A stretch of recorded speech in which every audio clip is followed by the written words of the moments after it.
I hate the whole sort of human cattle thing. Yes, You yeah. know, I'm not a fan. That whole, that air of desperation that you get from like shopping crowds when there's like a Black Friday Oh, or whatever. yeah. I just no, thank you, no, Yeah, thank you. I'm the same. Yeah, Although yeah, the internet was like, with the release of the PlayStation 5, the internet was very much like that. yeah. It's no different. You're just not physically there, but people Right, are I still doing mean, it online. And then you get them even dickheads who buy it and then sell it on for like three I times the price. I tell you what, this is highlighted to me. They need to do something about that. Yeah, because for concerts, it's actually illegal now. Right. You know, for music venues and Yeah. stuff, if you buy gig tickets and then do that online, Hmm. the music industry itself has laws against that and will Right. stop that. The video But game industry needs it. no, yeah, they do, because there's nothing stopping it at the moment. It's No. it's massively immoral, but technically there's nothing anyone can do about it because Right, it's not right. illegal. Absolutely, absolutely. And it has become a real problem. I mean, so many people didn't get a hold of their consoles because of these wankers, these But it's absolute not just a wankers, couple of opportunistic dickheads. It's there's whole industries. There's Right, actual companies that employ dozens of people right. to go out and buy them and then sell them on at three times the price and get part It's of the profit. And it's a whole industry It's now. so unseemly. It's so unseemly. I hate it. It is it's the epitome of why I loathe capitalism, It is. It's the worst aspect of capitalism. It, Yeah. it really is. Money at any cost, no matter who Yeah. you step on, no matter who loses out. You've read a Right. quick book, so good for you. So good for you, It's just like exactly. pure American Yeah. capitalism. That it just feels very American to me. It's That this kind of thing. notion that somehow, I think for me the thing I hate that it represents the most is the notion that markets, that holy word which has come to replace God, by the way, in common Yes. parlance, that somehow markets, in inverted commas, are somehow insulated from the rest of culture and the Yes. rest of our systems and discourses. So somehow, if you do something under the auspices of the market, the Yeah. immorality of it or the amorality of it somehow doesn't matter. Oh, it's just business. Oh, it's how the markets work. Oh, Well, that fuck phrase, it's off. just business. Yeah, that Fuck excuses all off. sorts of shite, doesn't it? Right. Well, if that's the case, if those are the norms, and if that's how the markets do work, then they need to be changed. Yeah. Yeah.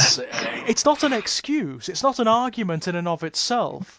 And I know, I mean, we are talking about like a fairly spurious, or rather frivolous example here, because obviously it's just a games console. It's not that It's the significant. principle, though. It doesn't It matter is. what it is. Right. It's the principle. Because don't get me wrong, I am very much. I'm one of those people who believes you should pay for the shit that you want. I Right. don't. I'm against music piracy. I'm Hmm. against anything like that. I Yep, yep, think if yep. you want it, you pay what they're asking for it. If you look at Totally. it and think, I don't want to pay that much, then you do without. You don't Hmm. have it. Then it's Right. fine.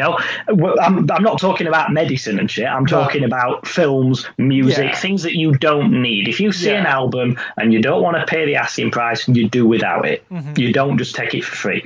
So I'm very much of the mind that if you don't want if you don't want to pay that price, you don't get it. But Fine. that does not excuse people selling these things at four times as much as they No. should be, because No. that's a whole different thing. It is really appalling. I mean, I hate it on such a, on such a visceral level as well. I just that hoarding mentality, that mentality of it doesn't matter because it's part of the market, because it's because it's allowed within the market and It's even because it's encouraged. legal. It's because it's Right. legal. But I'm glad that the music industry has recognised that no, that's not Well, okay. So I can see, because of what's happening with the PS5, I can see this bringing in legislation. Or this might be that starting. they might have pushed it too far with Yeah, I this one. think so. Yeah, I think so. Um, I mean, those ones who have done it, if their flats where they've hoarded these things get broken into and they get stolen, then fine. I have no yeah, fair problem. enough. Yeah, For me, yeah, it's like, well, fuck you. I'm actually yeah, quite happy that that has happened. yeah. Um, it's so there's something really like cockroachy about it as well. You know what I mean? There's something I find unseemly about it on a personal level. And also, I'm not. I mean, I would love. I would have liked to have got one, but I'm not going to play these ridiculous capitalist games, or I'm No. being led by the nose, and I'm, I you never get a know, console the time it comes out because yeah. there's the launch titles are usually these days Hmm. usually just slightly better versions of a game you can already get on the previous console. Hmm. And not only that, I mean, there's always the case that the first generations of the new consoles, there's always a problem. Yes, yeah, There's there is. always Yeah, something, whether it's like the Red Ring of Death from the Xbox I 360. remember that. Yeah, I had that. But Um, no, I like to wait a bit and then get them half the price with right. 5 games included and an extra remote Yeah. and It's all the it's bugs worked out. it is worth waiting. I mean, don't get me wrong. I mean, I've got my parents to get me the new Demon Souls for the PS5 for Christmas, Yeah. because I cannot wait to play that game. It's a Souls game. I love them to bits. They are some of my favorite games ever made. And Demon Souls was one I never got to play originally because it was, it's part of the PS3 Yes, it was generation. just before it went into the full series of Right. Dark Souls things, wasn't it? Yeah. That's right. Yeah, it was the first one. I mean, it was technically the first of those games, and I never really. I was out of video games at that point. I was sort of out of the whole thing. I was doing something else, so it never got me. But Mm. having gotten the taste for them now and loving them so much, the remake looks incredible. I mean, it looks absolutely incredible. So I would dearly love to sit and have a go at that. I'm jonesing for a Souls game. Yeah, Really yeah. are. You do. They are that kind of game. You either love them or you hate them, and if you love them, really nothing else will do. Yeah, I know what you mean. It's nothing It's quite the nah. same as it, and other games that try and sort of do it don't Never really. works. Yeah, It never works. They never get it right. They take aspects of the Souls games that are prominent, very sort of surface level. yeah. Let's just Like, make it really difficult, yeah. just something like that. Yeah, yeah, But the thing with the Souls games is they're so elegant. You have encounters which seem impossible, and then you learn. yeah. You just realize how well set up they've been, and there are ways of doing it. You've just got to learn. A lot of the imitators don't get that. No, it's just difficult for the sake of it's difficult. just Yeah, it's just annoying. They're just yeah. annoying games, and that is such a fine line to balance. And don't get me wrong, sometimes the Souls games in some instances have crossed over that line. There's like a couple of encounters in probably each of the Souls games, if we're being fair, that maybe aren't quite as well done as some of the others, and they are slightly annoying. Dark Souls 2 has got quite a lot of them, but that said, they're more than compensated for by the elegance of the rest of the games. They're just so well done. They're so well done. Um, but yeah, it's an odd time at the moment. It's a good time to be in video games. There's a lot of great stuff out there, and there's more Yeah. accessibility to good stuff than there's ever been. You can get like old games on things like Grand Old Games or Steam or the PS4 market or whatever, or the Nintendo market for the Switch. You can get those mini consoles of those newer versions of old Oh, consoles, the I've got some of 16-bit them. ones. Yeah, yeah. Love them to bits. I've got the Super Nintendo one, and it's great. It's Same here. absolutely Yeah, it's brilliant. really good. Um, but at the same time, there's things happening in the market again that I really hate. Things like crunch periods. The pressures that video game developers are put under to meet particular deadlines and criteria, that kind of thing. Hate that. Hate that. Yes. No video game is worth that. No video game is worth like the psychological and physical health of the people making it. No, when you see like the hours they have Right. to work and that kind of thing. Yeah. It's pretty appalling. It's pretty damn appalling. And that's not a new thing. I mean, that's been happening for years. I mean, before, like way back in the 16-bit era, there just wasn't the consciousness of it for people to understand that this is what happened. Mm. So it was just, unfortunately, it became part of the industry. There are these crunch periods towards the end of development time where staff are often living in their offices. Yeah, I don't like that. I It's don't. like you said, as much as I enjoy the end product, I Mm-hmm. just can't convince myself that it's worth that kind of No. Victorian work practice. No, what? No, no. Like, and something is. I mean, I love the art form of video games. I really do. I think they're a beautiful form of visual media, of narrative, of storytelling. Just so many different disciplines go into making them. But at the same time, they are games. They're frivolous. You know, they're not worth people's lives. No, no, nothing is really. I No. mean, what could you justify? I mean, even Mm, even if you're working on like the vaccines at the moment, for right. instance, there should be enough people that you don't need to work yourself into the Yeah, ground. it's true. It's absolutely true. It's such an unpleasant thing, isn't it? And that really does at this point, if I know that a video game has done that to its staff, I probably won't buy it. Mm. I probably won't buy it, even if I really want it, because I don't believe in it. I think it's wrong, you know. Yeah, I've always been careful with the jobs I've got. I've always refused things like a company mobile and stuff because I'm Mm-hmm. very keen that nope, when I'm not in the office, I'm not at work. Yeah, Or yeah, even like this year, it's been a metaphorical office because I've of been working from course, home. of But course. nevertheless, at 4:30, that's Hmm. it. Whatever it is, it's going to have to wait till 8 o'clock when I log on tomorrow Oh, because I'm not yeah. here now. Oh, I do think for mental health, you need to. I mean, now more than ever, because we're so contactable now Yeah, from all over the shop. You know, we need to learn to disconnect. And for that often requires creating sacred spaces. You know, yes, so this is my home, and in my home, I'm not going to do this. I'm not going to answer the phone call from work. I'm not going to allow for this or that. yeah, You know, yeah. because give them an inch, they will Yeah, you invade. start doing. I'll just do this one. I'll just do this one, and then Hmm. yeah, it's no just you have to be quite firm with Yeah, it from the outset. I think so. I think so. I mean, I've quit jobs on the basis of nonsense like that. I I really can have. understand that. Yeah. I used to work when I was doing university. I used to work for UPS. I did a bit of data entry, which a Oh monkey could yeah. do. It's easy work, you know. But UPS is an American company, and unfortunately, they haven't adapted the work culture for the UK. So they do like these weird routines before you even start work. You know, people in the UK, when they go to work, they just want to come in, do their work, and go home, right? Yeah. That's the culture. Yeah. They do these weird like routines where they want you to do like group activities and Oh, like, and don't get me wrong, if it's the kind of job that requires that, fine, I get it, I understand.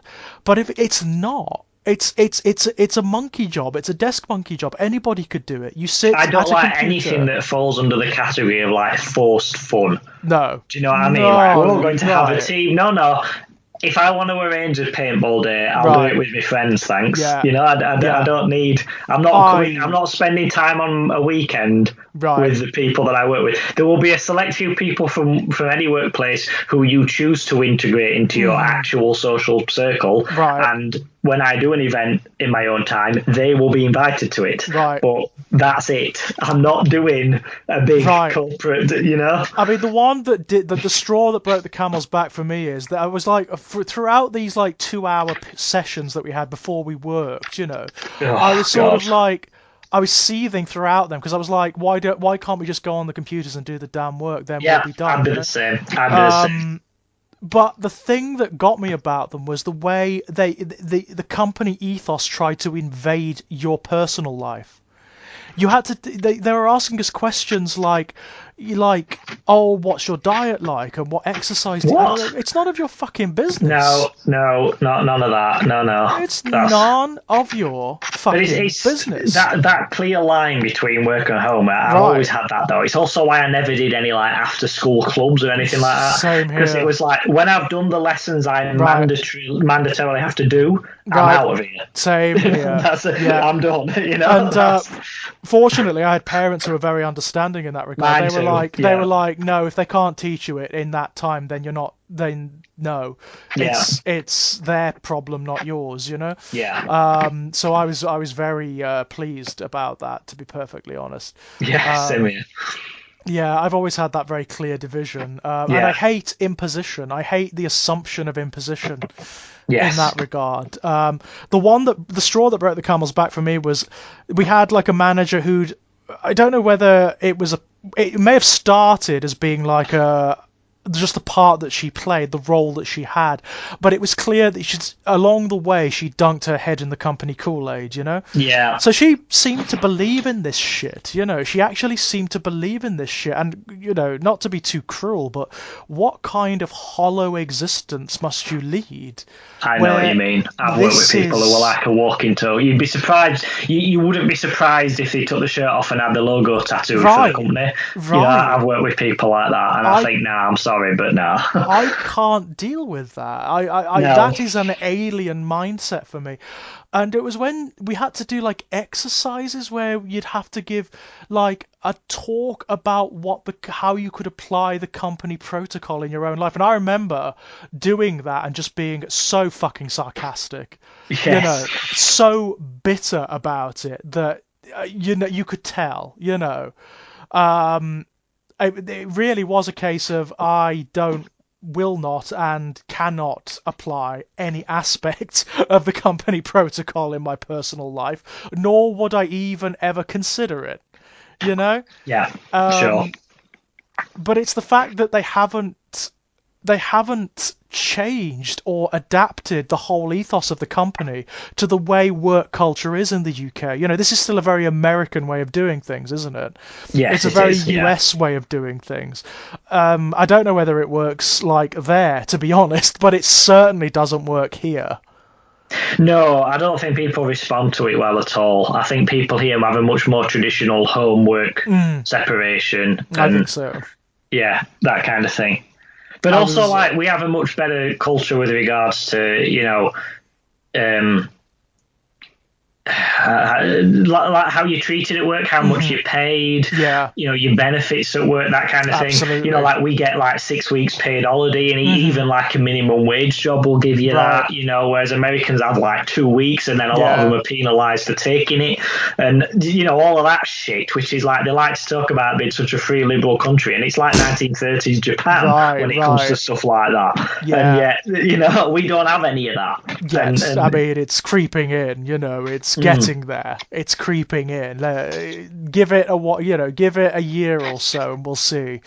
After every, you know, considering what's on the horizon, yeah, give it a year or so, and we'll see how how the landscape is there. Anywho, actually, we do have a very specific subject we this do. evening. I Yes, I've think got it, some you know, notes. considering that you do have a time frame, I mean, so you came up with this one, Lex. What is it that we're going to be having a chat about this evening? Well, it's quite hard to do a I title. I don't know what you're going to Right. call it It on kind the. of is, isn't it? I mean, basically, I mean the way you framed it is like it's we're going to be having a look at when seemingly it's basically incongruous, either horrific or supernatural occurrences in media that isn't necessarily horrific or supernatural. Yeah. Yes, Yeah. yes. So, like, if you're watching an episode of Ghostbusters and it's Right. got ghosts in it, Right. fine.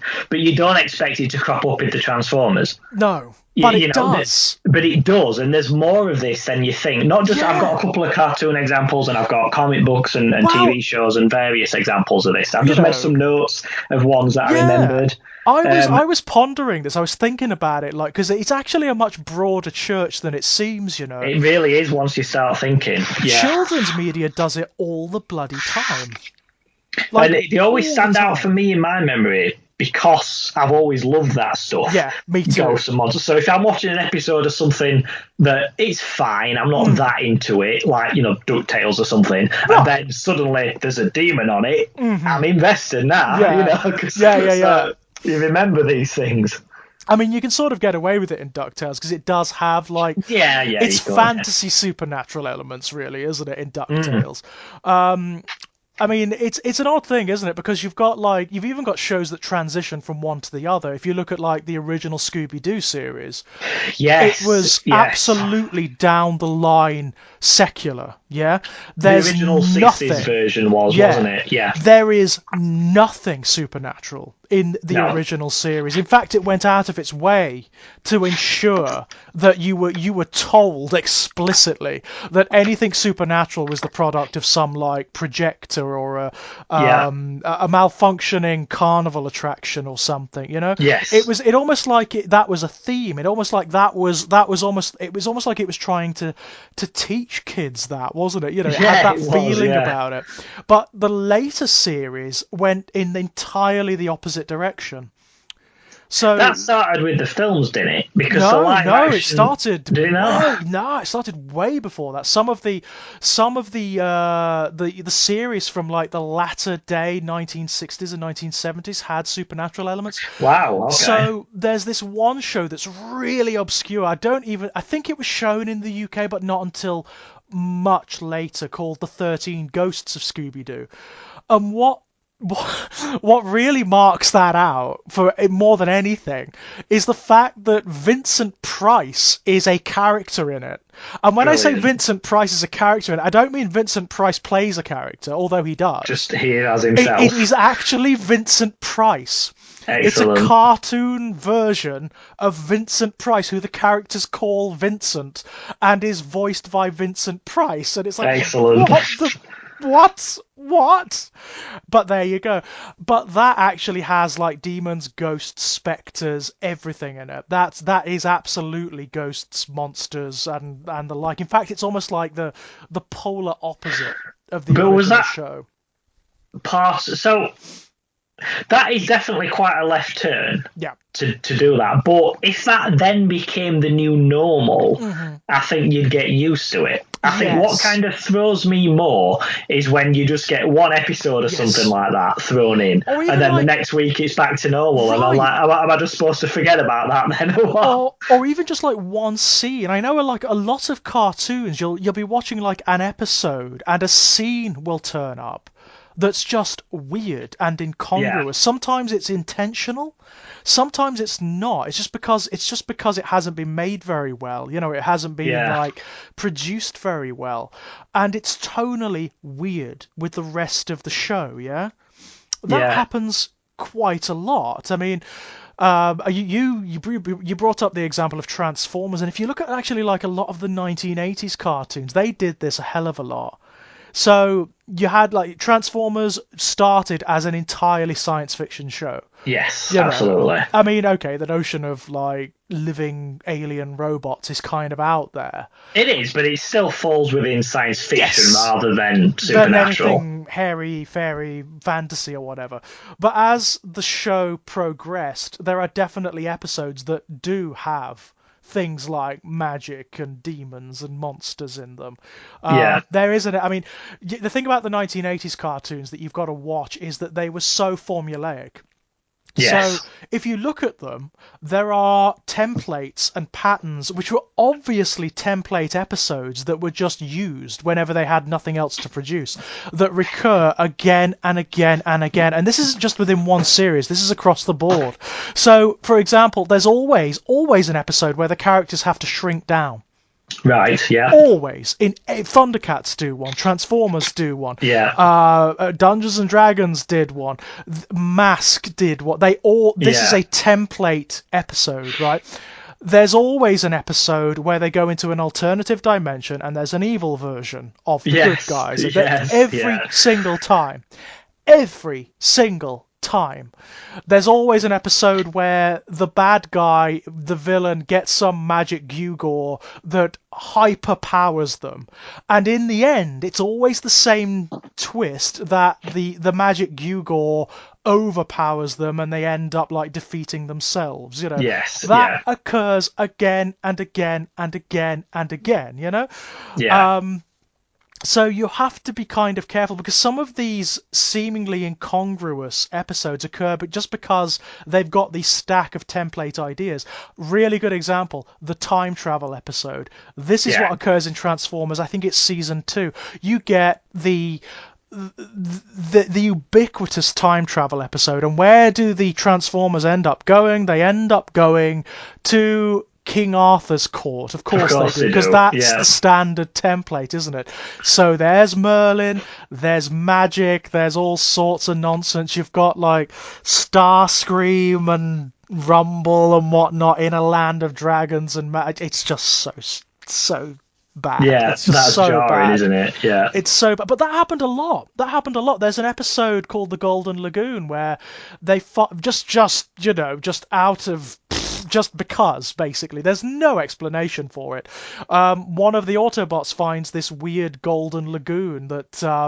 no, it's not actually... No, the Golden Lagoon is another episode. This is an episode where they find mermaids, basically. There are just Right. this race of mermaids, and they have a magic pool where if life forms enter it, they can actually alter themselves. They can, like... So the mermaids and mermen can grow legs and walk on land. I see. One of the Transformers, I think it's Sea Spray, ends up becoming one of these mer people, and it's like, what? That's really, yeah, that's What? exactly the sort of thing I'm talking about. Yeah. What? Why? I mean, why would you even? Why, if you're talking about a show, if you're a writer for a show that's about a war between alien robots on Earth, why would that even enter your mind? Do you know what I think that is? And I think it's very similar to there's a famous example of this which I'll give in a minute, but I think it's where a writer wants to tell a story and they're being forced to tell it in, you know, like, oh, I want to tell this story that you've been put on working on. The only writing job you can get is writing for Spider-Man, so you somehow work Spider-Man into it. Yes, yeah, you it's know, that kind of thing. And I always think Hound and the Baskervilles is a classic example of that, because that does not feel like a Sherlock Holmes story. It feels like a horror story. Right. And then he was forced to write more Sherlock Holmes. That was the first one he wrote after his gap from having finished Sherlock Holmes. After having killed off Sherlock, yeah. Yes, and I feel like that is just a horror book he wanted to write, and he basically slapped Sherlock Holmes into it, because he's barely even in it. He's hiding out on the moors for most of it. And like, in terms of tone, it's like an Edgar Allan Poe story, isn't it? It's a gothic really horror is. story. Yeah. It does not fit with the Sherlock Holmes ethos. Now don't get me wrong. I mean, since the original publications of those stories, there's been an entire slew of subgenres around Sherlock Holmes. But I'm only counting the official sort of Conan Doyle. Yeah. Oh, absolutely, yeah. It's a really strange one. I mean, you've even got like very popular franchises where the supernatural elements just feel weird. They've always felt weird to me in like the Indiana Jones films. Yeah, what are the rules of that? Because I thought from the original film, the very first one, I thought it was kind of like a Christian mythology. Yes. And the third one would suggest that as well. Yes. But then on the second one, you've got this like Indian stuff. You've got like the Kali cult, yeah? So it's like, okay, so that's real as well. So that's real as well, apparently. But then on the newest one, there's aliens. There's aliens, so you think, okay, I'm now in this territory of what, so everything's real then? So, yeah, I think that might be a good way of looking at the indie films, actually. So basically, everything is real. Just run with it. Within the context of that particular film, that's the mythology. So, just go with it. It's fine. I can take the aliens more than I can take like the bad CG monkeys and ants in that film. The aliens kind of work in Indiana Jones. I can defend that because of the ancient alien stuff in archaeology. Yes, I can see what they were going for. Yeah. I can see what they were going for. I think part of the problem is the way they were deployed. I didn't need. You didn't need to see them. You didn't need to see a ship, and I would also argue you didn't need to see a living alien. No, just the skeleton, just the skull, just the mythology. There's some race of beings that might be from outer space visited this culture thousands of years ago, and their skeleton had weird properties that are like analogous to the Earth, and one of them skeletons is still there in a temple. That is enough, and that works as an Indiana Jones thing. But when you see the alien and then you see the ship and everything, then it's gone, and you've lost. It's too much, isn't it? It's too overt somehow. I mean, one thing the previous indie films did with their supernatural elements is that they do maintain mystery rather well. Yes. So there's no real explanation for why the thuggy priest in Temple of Doom can sort of like teleport people's hearts out of their chests and No. whatnot. There's no real explanation for it. Why the stones glow and burn. There's no real explanation for it. In the same way, there's no real explanation for why the Ark of the Covenant melts the faces of Nazis. No. It just happens, doesn't it? It just happens. And that's fine. I like that, where they don't really go out of their way to explain it too much. Yeah, I think that's a better approach because it allows that kind of subtlety to it, which those stories are supposed to have. Like they are very much supposed to be like pulp 1930s and 40s pulp hero sort of stories, and in those things you wouldn't have a great deal of explanation as to why there's a dragon in that cave or whatever. It just is, and you just have to kind of accept that. Sometimes, like the shows in which this occurs, this particular phenomenon, they'll try to bracket themselves in such a manner that they provide some tacit explanation for why there's these weird happenstances. So, going back to the Transformers again, there's an episode in season 3 where it's called the Nightmare Planet, and it's actually quite well framed because you do get these odd scenes where the Autobots and Decepticons actually are fighting these really weird sort of fantasy creatures like dragons and demons and whatnot, and it's not explained until near the end, where it turns out that it still doesn't make any sense, but they basically they explain it away by saying that the Quintessons, the aliens that built the Transformers, they are using the dreams of the nightmares of the human character Daniel, the kid. Oh yeah, the kid. Yeah. They're basically using some device that makes his nightmares real. That's why they're a fantasy. I mean, it doesn't make a lick of sense. No, but it's more. It doesn't require you to now try and fit dragons and such into the world of Transformers, does it? Right. It's kind of, there is at least an explanation. It's a bad explanation, but it's an explanation nonetheless, So sometimes they will do that. They will sort of try to frame these things in such a way that you can kind of sort of maybe get away with it. I think it's funny when they don't, though. Like, I've got an example. I don't know how well you know the cartoon, because I don't particularly, but the G.I. Joe cartoon. G.I. Joe never... I think that one was always bigger in the US than it was here. I was just going to say, that was in my notes, is that G.I. Joe was never a big thing in the UK. Well, it's called Action Force. I was just going to say, that's in my notes, I was just going to say the toys were called Action Force because in the UK, our only kind of military toys were called Action Man. So in the UK, when the company got the rights to it to make them here, they kind of tied Action Man into G.I. Joe and called it Action Force. Lots of characters from G.I. Joe, from Action Man, were made into little G.I. Joe figures and sold as part of the Action Force thing. To sort of link it together. And then eventually it was just re-entitled as G.I. Joe. I remember that some of the G.I. Joe toys I had said Action Force on the package. Yeah, I remember that distinctly. It's an odd one, isn't it? Because they were just never as big in the UK. I think it's because we don't have that glorification of the military. No. I mean, it's come along a little bit since Tony Blair was in power because that was his way of justifying the war on terror. If you make these guys superheroes, then they can do no wrong. So whatever we send them to do must therefore be justified. So I think a lot of that came along with the Blair era. But prior to that, the military in the UK was just seen as a necessary thing. It wasn't sort of deified and flag waving and let's sing songs about them and salute them when you see them walk past and all that, treating them like superheroes thing. Whereas America have always had that, and G.I. Joe is kind of that, isn't it?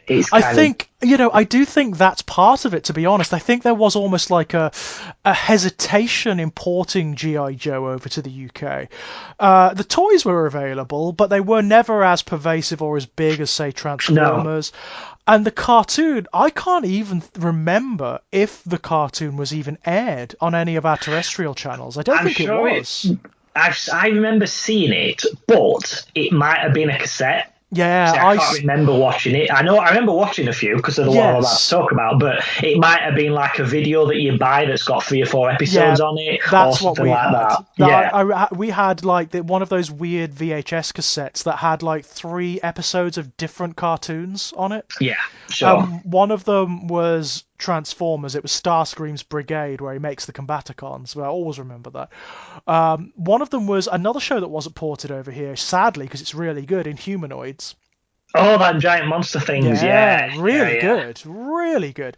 And the other one, the one I wasn't interested in the slightest because it was all just human beings with guns and didn't have any monsters in it, was Action Force.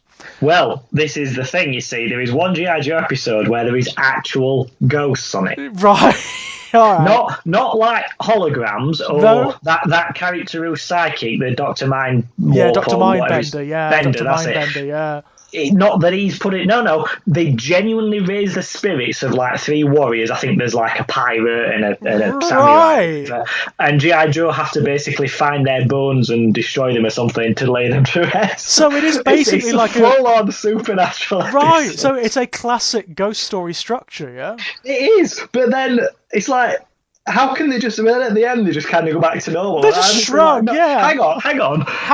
Your entire understanding of reality has just changed. How can you just let that go? Yeah, this like, I mean, the whole thing with G.I. Joe is that it is just like it's a war against the terrorist organization, isn't it? That's what it is. So suddenly you've got ghosts. I mean, later on. I know that in the movie they introduced the idea that Cobra are actually this underground race of lizard people, and that's a bit of a stretch, but it's still not supernatural as such. It's borderline, but it's still within the realms of the physical. I mean, it's more like Doctor Who, isn't it? That where it's explicable. It is absolutely explicable. It's a natural phenomena that's just abstruse. It's just weird. It's like finding Atlanteans, isn't it, or something like that? It's something we didn't know about, but it still fits within. Yeah, that's an interesting point, though. He's saying Doctor Who because I'm only really familiar with modern Doctor Who, right? Where everything is, like you say, explainable. So if something seems like a ghost, it's actually like a disembodied alien entity or whatever. In fact, as an aside, that is a template episode that they need to stop using. Yes. Where there's a seemingly supernatural phenomena that turns out to be a malfunctioning alien computer. Yeah. Because they've used it since Who Was Resurrected. I can think of about 5 episodes where they've used that. Yeah, it does annoy me. But I have heard that apparently some of the classic Who does just have like full-on actual supernatural stuff in it. Well, I mean, like genuine demons and things like that. Who is a really good shout because Who is one of those really weird shows where science fiction and the supernatural does cross over. There have been a couple of episodes in Resurrected Who that have addressed this. I mean, one of my favourites from the Tennant era, that 2-parter, The Impossible Planet and the Satan Pit. Yes, that's like basically the devil, isn't it? It's the devil, yeah. It is like, it claims to be, this entity claims to be the manifestation of all evils, and Doctor Who asks it, well, which one? Because and it says all of them. And he can't read the language. Right. Whatever language is written around that pit predates the Time Lords, which shouldn't be possible, and yet there it is. And I love the fact that episode actually addresses this. That it actually is a theme of that episode. So when the Doctor comes face to face with the demon thing, he does say to it, "I don't know what you are. I can't explain you. I don't know if I can even accept you because you don't exist within my purview of what's possible." Yes. And I kind of love that. And the show doesn't tie that up. There's no explanation. No. It's not, in the end, some abstruse alien entity. It could very well be what it claims to be. Yeah, that is a good example of that, yeah. And I kind of love that. There's actually, later on, the episode that introduces the Weeping Angels. Yes. There's in that episode, there's this throwaway line. It is just a throwaway line, but that line, I've always latched onto it because it turns the entire universe of Doctor Who on its head. He describes, when he's talking to Martha, he describes the Weeping Angels as creatures of the abstract. Yes. So what does that mean? What does that imply? That implies that within the universe of Doctor Who, there is existential space for entities that are not strictly an alien, not Not strictly yeah. exactly. They. I mean, I hesitate to use the term supernatural because what that actually implies is that there is no supernatural. What seems to be supernatural is just like extra dimensional. It's entities. It's Lovecraftian. It's entities Yeah. that operate on some sphere of existence that makes them seem supernatural, even though they're not. And that explains a lot in Doctor Who. The fact that Yeah, there it are does, yeah. creatures like the Weeping Angels, for example, that appear to be supernatural, but in fact just operate in this abstract space where metaphor is more real. Yeah, Yes. I kind of Yeah. love that. I kind of love that, where there is that point where science fiction and the possibilities of science meets the abstract. It comes to that point. It's what Terry Pratchett describes in one of his books. It's the point where the rising ape meets the falling angel. Yes. I love that. I love that to bits, where magic and science become synonymous with one another. Well, they kind of do that in the Marvel films with Doctor Strange, I Yeah, think, because absolutely, in yeah. the comic books, Doctor Strange is just straight up mysticism. Yes. It's burning candles, it's glowing pentagrams, it's all of that. But the Marvel films don't really go down that line. What they say is that magic, quote unquote, is just another form of energy that humans, for the most part, haven't mastered yet. Yeah. Just like if you went back to the 15th century and showed somebody electricity, it's just like that. Yeah. And there is a ways and means to access this, just like we access electricity via numbers and mathematics and that kind of thing. We access magic through a series of hand gestures and concentration and one thing or another. But it's the same thing. It's not a mystical, floaty, new agey bollocksy thing. Right. It is just a form of energy that we haven't mastered, and it's the same stuff that the Asgardians have mastered, which is why people thought they were magic, and I kind of like that in the Marvel films. I thought that was pretty cool. It lends them a degree of consistency, doesn't it? It lends them a degree of consistency. So yeah, that's how, because of course including the Asgardians in the MCU otherwise would have been really difficult, wouldn't it? Yeah, if they were because literally in the comics, you've got stuff where they are actually gods. Yeah, if they're just literally the Norse gods, yeah, that's problematic, isn't it? Well, Marvel gets around that by saying that every pantheon of gods is real. Oh yeah. Because you've got the Greek ones, you've got the Egyptian ones, you've got various others. Yeah. The devil is real in Marvel. Mephisto. He is. I think I've told you about this, but there is a fantastic scene where there's this story recently where you find out there's these things called the Primal Avengers, where in the kind of the dawn of man, there was Odin when he was young, and the very first Black Panther, the very first Sorcerer Supreme, the Caveman Ghost Rider, and they were like a primal force who defended the Earth way back then. And there's a wonderful scene with Odin at that time and Mephisto, who is Marvel's devil, for want of a better term. And he takes the form of a snake, which is quite cool. Kind of cool, yeah. And he's talking to Odin, and Odin's threatening him, and he says, like, oh, I could stamp on you. And Mephisto's like, do you understand that the only reason that is true is because I have so many restrictions put upon me. All I can do in this world is words. I can convince other people to do other things because that power that exists above all of us has made it that way. You have no such restrictions on your power because it's so minuscule compared to mine that it doesn't need any. So do you ever stop to think what would happen if those restrictions were removed from me? And Odin visibly sweats. You see like beads of sweat coming down his head, because he never contemplated that. It's like, you're allowed to do what you want because your power ain't that great, but mine's got limits on it. Why do you think that is? Am I right in thinking that Mephisto is one of the most powerful entities in the Marvel universe? Because there have been instances where through the license of a mortal he has like rearranged all of reality, hasn't he?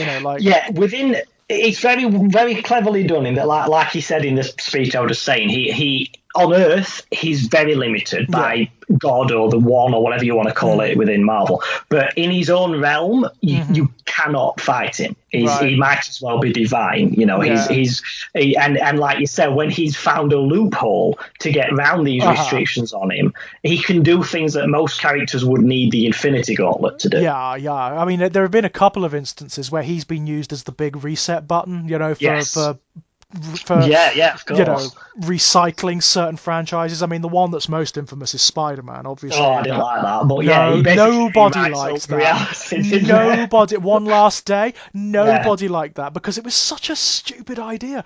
The notion that Peter Parker should give up his life for his Aunt May, who was old anyway, and quite frankly dies quite a lot. she's died about 3 times. Yeah, Right, right. And it's like, that makes no sense. And the fact that it was just used as an excuse to put him back in that position we all know that he's going to be in, where he's a bit down and out, where he's kind of nerdy, and he's like, oh, yeah. fuck No, off. it's lazy writing that. I like That's, Spider-Man's development. I like yeah. the fact that in the 1960s he's this 15-year-old kid who's a loser, and then by the time you get to the 90s he's about 28 and he's Right. married and he's got a proper job. And I like that. That's That is a it. good That's idea. that's where I came into the comics. I came into the comics in a cycle that everyone hated, which was the Clone Wars, the Clone Yeah, Saga. same here actually. Yeah, I then I loved the clones. retroactively the I rest. loved the Clone Saga right up until the end, when they Yeah, got cold feet and they just used it as undid an it all. excuse to hit that reset button.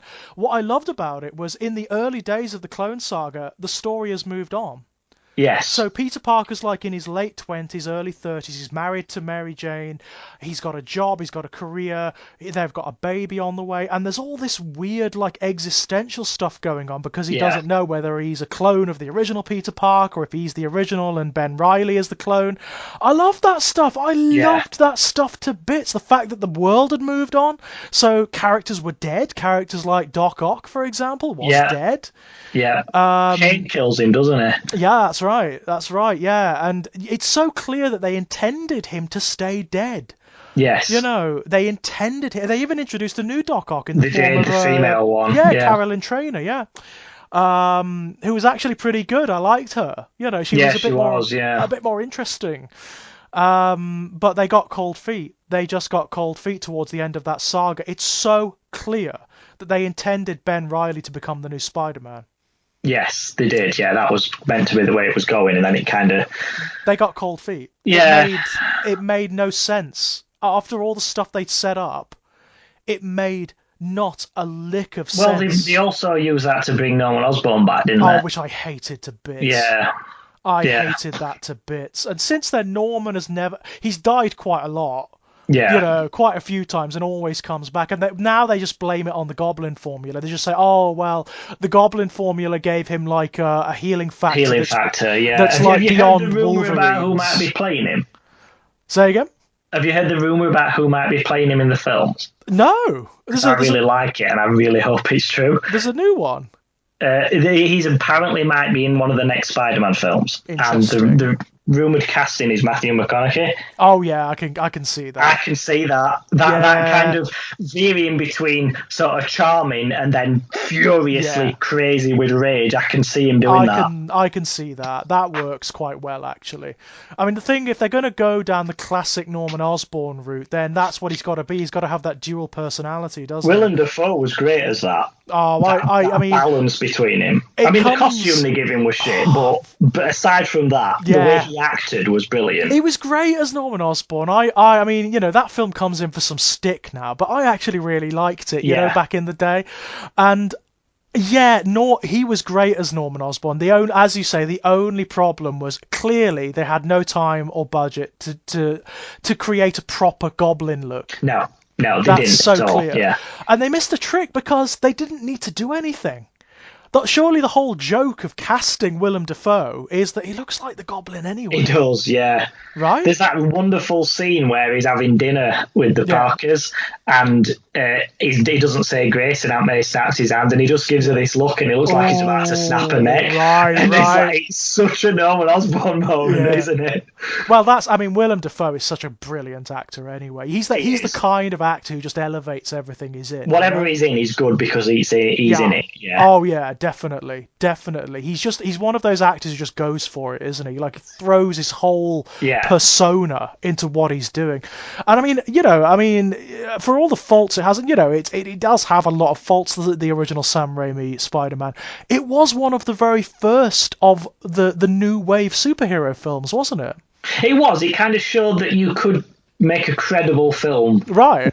as a superhero thing. Yeah, When you he know did. this was back when superhero films were still really shaky, thanks to the Yeah, legacy of Batman and Robin. yeah. Which actually not only killed Batman films for over a decade, it also killed the entire superhero It did. franchise. Wow. Speaking of Batman, That I have Batman's got an another. example Yeah, of that. yeah, Um, you know Mike Mignola, the yep, writer who I do writes indeed. Hellboy? Yeah.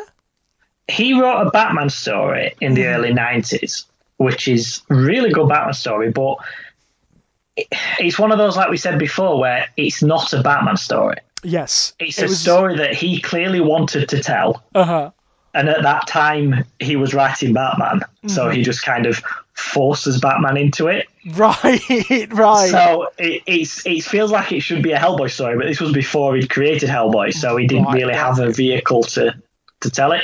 And it's difficult to sum up because I'll tell you what I will do is I will try and remember myself. I'm going to post it to you. I was going to send you a couple books to read anyway, but I'm going to send you Right. that one. Brilliant. Just a one issue thing, and it's this story where Batman finds this guy in this graveyard who is trying to kill somebody, and he's like a crazy cult guy, Right. and Batman stops him, and they both sort of temporarily die because they fall off this mausoleum. I'm Okay. vaguely remembering this.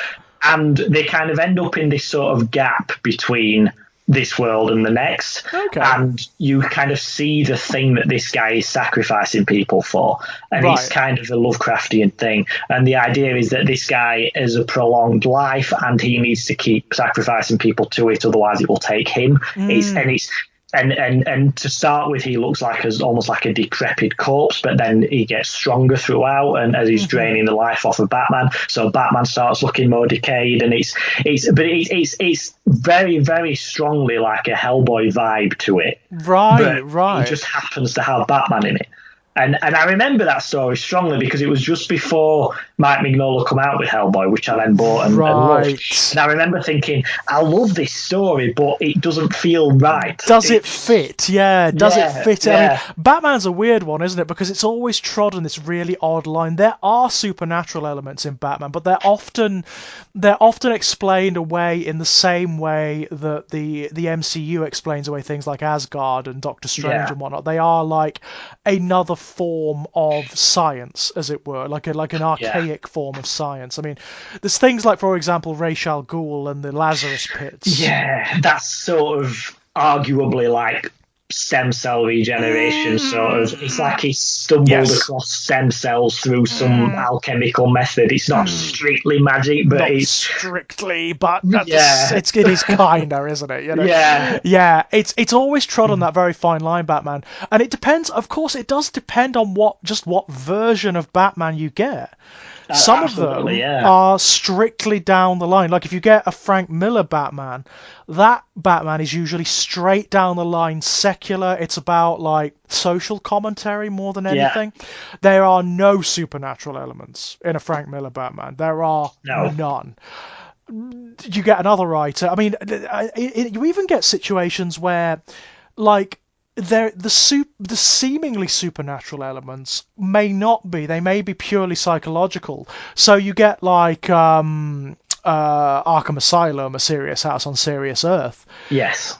Which kind of maybe perhaps has some occult kind of resonance in it, but maybe not. It's hard to tell because the story. I think that's very deliberate. Yeah. The story is so written that it's designed to be ambiguous. Yeah, weren't there some? I'm trying to remember when you said Arkham Asylum. Then wasn't there some supernatural elements in the game? The first Asylum. Wasn't there a ghost of Jeremiah Arkham or something like that? That's right. Yes, because that derives from the book itself. In the book, the stuff with it's Amadeus Arkham. Yeah, Amadeus Arkham, the guy who built Arkham Asylum. There's a concurrent storyline that occurs where you're following what led Amadeus Arkham to build Arkham Asylum and Batman's travails as he's sort of plumbing the depths of the place, yeah? And there's this weird kind of poetic resonance that occurs between them that, again, feels like it's some sort of weird ritual, like it's some sort of predestination or something, yeah? But may Yeah. not be. It may not be. It may just be just the way that these characters are interpreting things that are happening. It's the genius of the writing, that it straddles that beautifully ambiguous line where things may be supernatural, they may not be, and it never comes down on one side or the other. Right. Okay. I remembered that side quest, and I remembered there being, like you say, it's vaguely, is this supernatural or isn't it? And I couldn't quite remember what the outcome of it was. I'm not sure in the game. I can't remember about the game. I know that the Amadeus Arkham thing is like a quest. It's a quest where you find all the scraps and journals of Amadeus Arkham. So you get the background of the asylum that's established in the book, you know? But I can't remember if there are overtly supernatural elements, because there are characters that straddle that line again, aren't there, in Batman?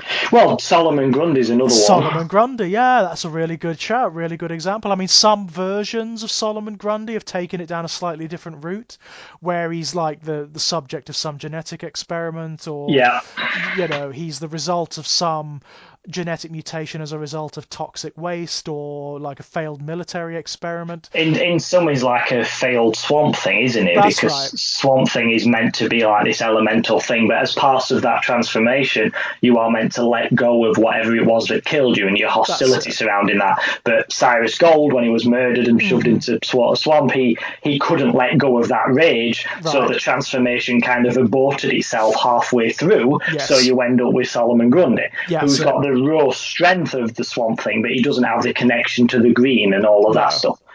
So that's one explanation, but they never mentioned that in Batman. That's purely when he's in Swamp Thing, isn't it? That's purely when he's in Swamp Thing, yeah. That's the thing with the Batman franchise. I think the Batman franchise actually works very well when different writers are just allowed to go with what they want, regardless of canon, you know? Yeah. When they're allowed to reinterpret the character. So if you do get magical or supernatural elements turning up in Batman, then great. When it comes to horror, Batman is really well placed. There's loads of horror in Batman. Well, Gotham just looks like somewhere you'd get this stuff, doesn't it? Yeah, I mean, just the name alone. I mean, there are so many references in Gotham to literary references, things like Edgar Allan Poe, Alice in Wonderland, general occultism. There's all sorts of stuff going on there. So it is this wonderful melting pot of influences. Actually, I mean, another one has just jumped into my head that I never thought about, but things like Judge Dredd, for example. Oh, yeah. Judge Dredd. I'm familiar with Judge Dredd, but I never thought of that. Judge Dredd, there was a period where it was totally secular science fiction. That's what I'm familiar with. I know there's the Dark Judges, but I don't know whether they're classed as alien or whatever. I don't know much about them. So. The Dark Judges are alien. They're from another dimension. They're from another reality, but they are also entirely supernatural. Okay. Like, entirely supernatural. Their entire ethos is magic and occultism and darkness and whatnot. Yeah, they're in the universe they came from. They have murdered their entire world because they believe that death is holy. Okay. But they also believe, by contrast, that life is a crime. Yes. Yeah. Their whole ethos. I mean, the whole thing with the Dark Judges is they're actually a kind of morbid joke because, Judge Dredd is not supposed to be the hero. No. He's supposed to be a jackbooted fascist. That was the whole point, Yeah. The Judge Dredd comic came out of the 90s. Like, he was a response to escalating fascism within UK politics. That's the whole point of Judge Dredd. So he's a total fascist. He's a jackbooted fascist. And the reason they introduced the Dark Judges was as a kind of gallows joke. It's like, okay, by contrast, how can you introduce anyone who's more extreme than Judge Dredd? How bad does a bad guy have to be to make him look all right in comparison? Yeah. And the only way is by introducing a character for whom all life is a crime. Yes, so just kills everybody regardless of what they've done. Yeah. Exactly. Hence Judge Death. That's the only way they could do it. He's a joke, he's a joke. But since then, the entire backstory and mythos of the Dark Judges has swelled. It's actually, they've become like a comic in and of themselves. So there's like the Fall of Dead World now, which is, I've got the first two trade hardbacks of that, but I'll post them to you. I'd love to read that. Yes, they are amazing. Honestly, they are some of the best comic books I've ever read. The artwork is all hand painted, Oh, nice. so it's gorgeous. It doesn't look like a comic. I can tell you that. It's beautiful. But what the Fall of Deadworld does is it tells you the background of Deadworld, the world that the Dark Judges come from, which is kind of like, it sounds weird to say, but it's a twisted echo of the one that Judge Dredd comes from. Okay. As bad as the world that As bad Judge as Dredd. that is, it's an even, yeah. Okay, yeah, that'd be interesting. That becomes... I've got a couple out which I'm going to send to you just as a reminder. So I've the Batman one I mentioned. Mm-hmm. There's another one called Batman Gothic, which has got a serial killer in it who may or may not be supernatural. Okay, that's interesting. I've got the first of the most recent Avengers series, which goes into the Primal Avengers thing, which I thought you'd like. And then, are you familiar with Jonah Hex? Yes, very much so. There's a whole. I've got loads of his books, but I've got a graphic novel which is a collection of all the supernatural stories he was in.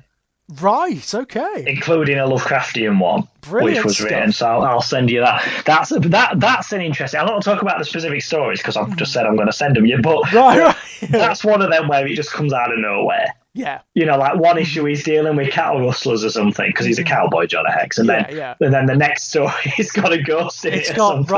Right, but yeah. Hex is a character where you can kind of get away with that because he's the sort of person who just wouldn't give a fuck.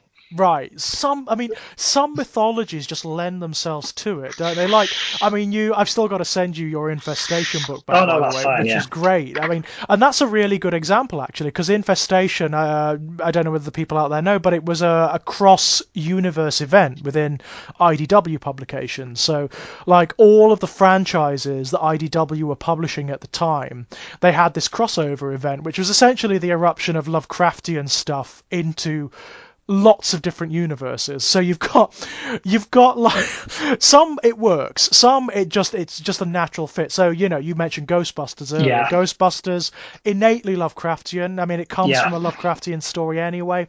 Easy peasy. Transformers, you can get away with it. Stretch, but it works. Yeah, you can just about get away with it. My Little Pony. Maybe not. Maybe a little bit more difficult, But this is. I mean, Lovecraft actually is very forgiving in this regard because it is by its very nature extra-dimensional and cross-dimensional. Yeah. You can get away with introducing it into worlds where it wouldn't necessarily be. Have you ever seen True Detective? No, I haven't, but I've heard good things about season 1. True Detective is a great show, and there is nothing overtly supernatural in it at all. It's a police procedural. It's about serial killers and so on and so forth. But, and it's a big but, Lovecraft is an enormous inspiration on it. Isn't it something to do with the King in Yellow, the first season? Yeah. Yes, but it never comes down on any one side. It never comes out and says this is a Lovecraftian entity that is masterminding everything. The King in Yellow is just a symbolic thing. It's just like a passing reference. But there are elements in some story arcs in True Detective where you're like, is that hinting that is potentially like a cult or supernatural? Yeah. You never quite know. That's good. That's quite clever. Yeah. That's another way of doing it, isn't it? Where you walk this line. There's one like that on. This is an obscure one, but it's very similar to what you just said, where you kind of leave that question mark, which is, do you know the TV show The Saint? Yeah. With Roger Moore. So if anyone who's not familiar with that, it's basically like the thing that got him the job as James Bond, isn't it? It's like a show about this guy who sort of I don't know how much of his backstory you ever find out, but he seems to be this like pulpy sort of jack of all trades hero. Whatever you need him to do, he can do it, and he just sort of travels from place to place solving problems and crimes, doesn't he, and whatnot. Right. Usually very. Not necessarily grounded, it might be slightly exaggerated, but he's very much in the real world, as James Bond is. Right. But then there's one episode where he's in Loch Ness. And I don't know if you've ever seen this one or heard about it. I haven't, no. Well, what's happening is that bodies are turning up on the banks of the loch, mutilated in such a way that a human couldn't have done it. Okay. So the implication being that it's the monster doing it. It was a monster, yeah. So Simon Temple, who's the saint, goes there and he's investigating it, and he's accompanied by people with the worst Scottish accents you've ever heard. Oh, And wow. of course, and it's but what happens is it turns out there is this local woman who is she's a murderer. I forget why. There is a reason, but what she's done is she's built herself this weapon, which is this like. It looks like something you like a weed whacker or something. Right. Which mutilates bodies in such a way that you can't tell what weapon's done it. Got you. So it's been her doing it and then leaving the bodies. She's been killing them out on the lake, like luring men onto the lake in a boat and then killing them, chucking the bodies, letting them drift to shore in the morning. Right, got you. That kind of thing, right? So, so that's kind of the resolution. And as the saint figures that out and he's catching up to her, she gets on a boat and goes out to the lake, and it's a very foggy night. She's out on the lake. You see her rowing this boat, trying to get away from Simon, who's trying to get his boat started. He's in like a motorboat thing, and you see something bubbling in the water next to her, and then you hear her scream. Ha! Let's see what happens. The next morning, they find her body on the side of the lake, mutilated in a fashion similar to the others. Somebody said, the police officer says, "Oh, a family member must have gone after her with the same weapon that she used on the others." And then Simon Temple points out that could be true, except for the fact that weapon is still in police lockup. And that's it. So you never see anything, but the implication being that that could actually have been Loch Monster now. Right. But that's one of them where it's very subtly done and you never see anything, or you don't even see like footprints or anything like that. It's just, it's like that. And I quite like that method. I quite like that too, and that does happen a lot within certain kinds of TV show, doesn't it? Where, you know, sometimes there'll be a seemingly supernatural event which is then proven not to be, but then as a final twist they'll introduce like just a little suggestion that maybe in fact perhaps there was. Yeah, even the X-Files does that with a lake monster. Yeah, the X-Files does it quite a lot actually. Because a lot of the X-Files is actually grounded in like, I mean, it's weird, but it's not ghosts or, you know, it's not like supernatural, it's aliens or it's extra-dimensional or it's a natural phenomena that we just have hyper-technology or something, there's no context for. But occasionally there are episodes where that line is kind of trodden over, or it's sort of just, you're just not quite sure one way or the other. Yes, I quite like that, the question mark as to whether or not it's happened. I think that can be done very effectively, very effectively. A lot of found footage horror does it.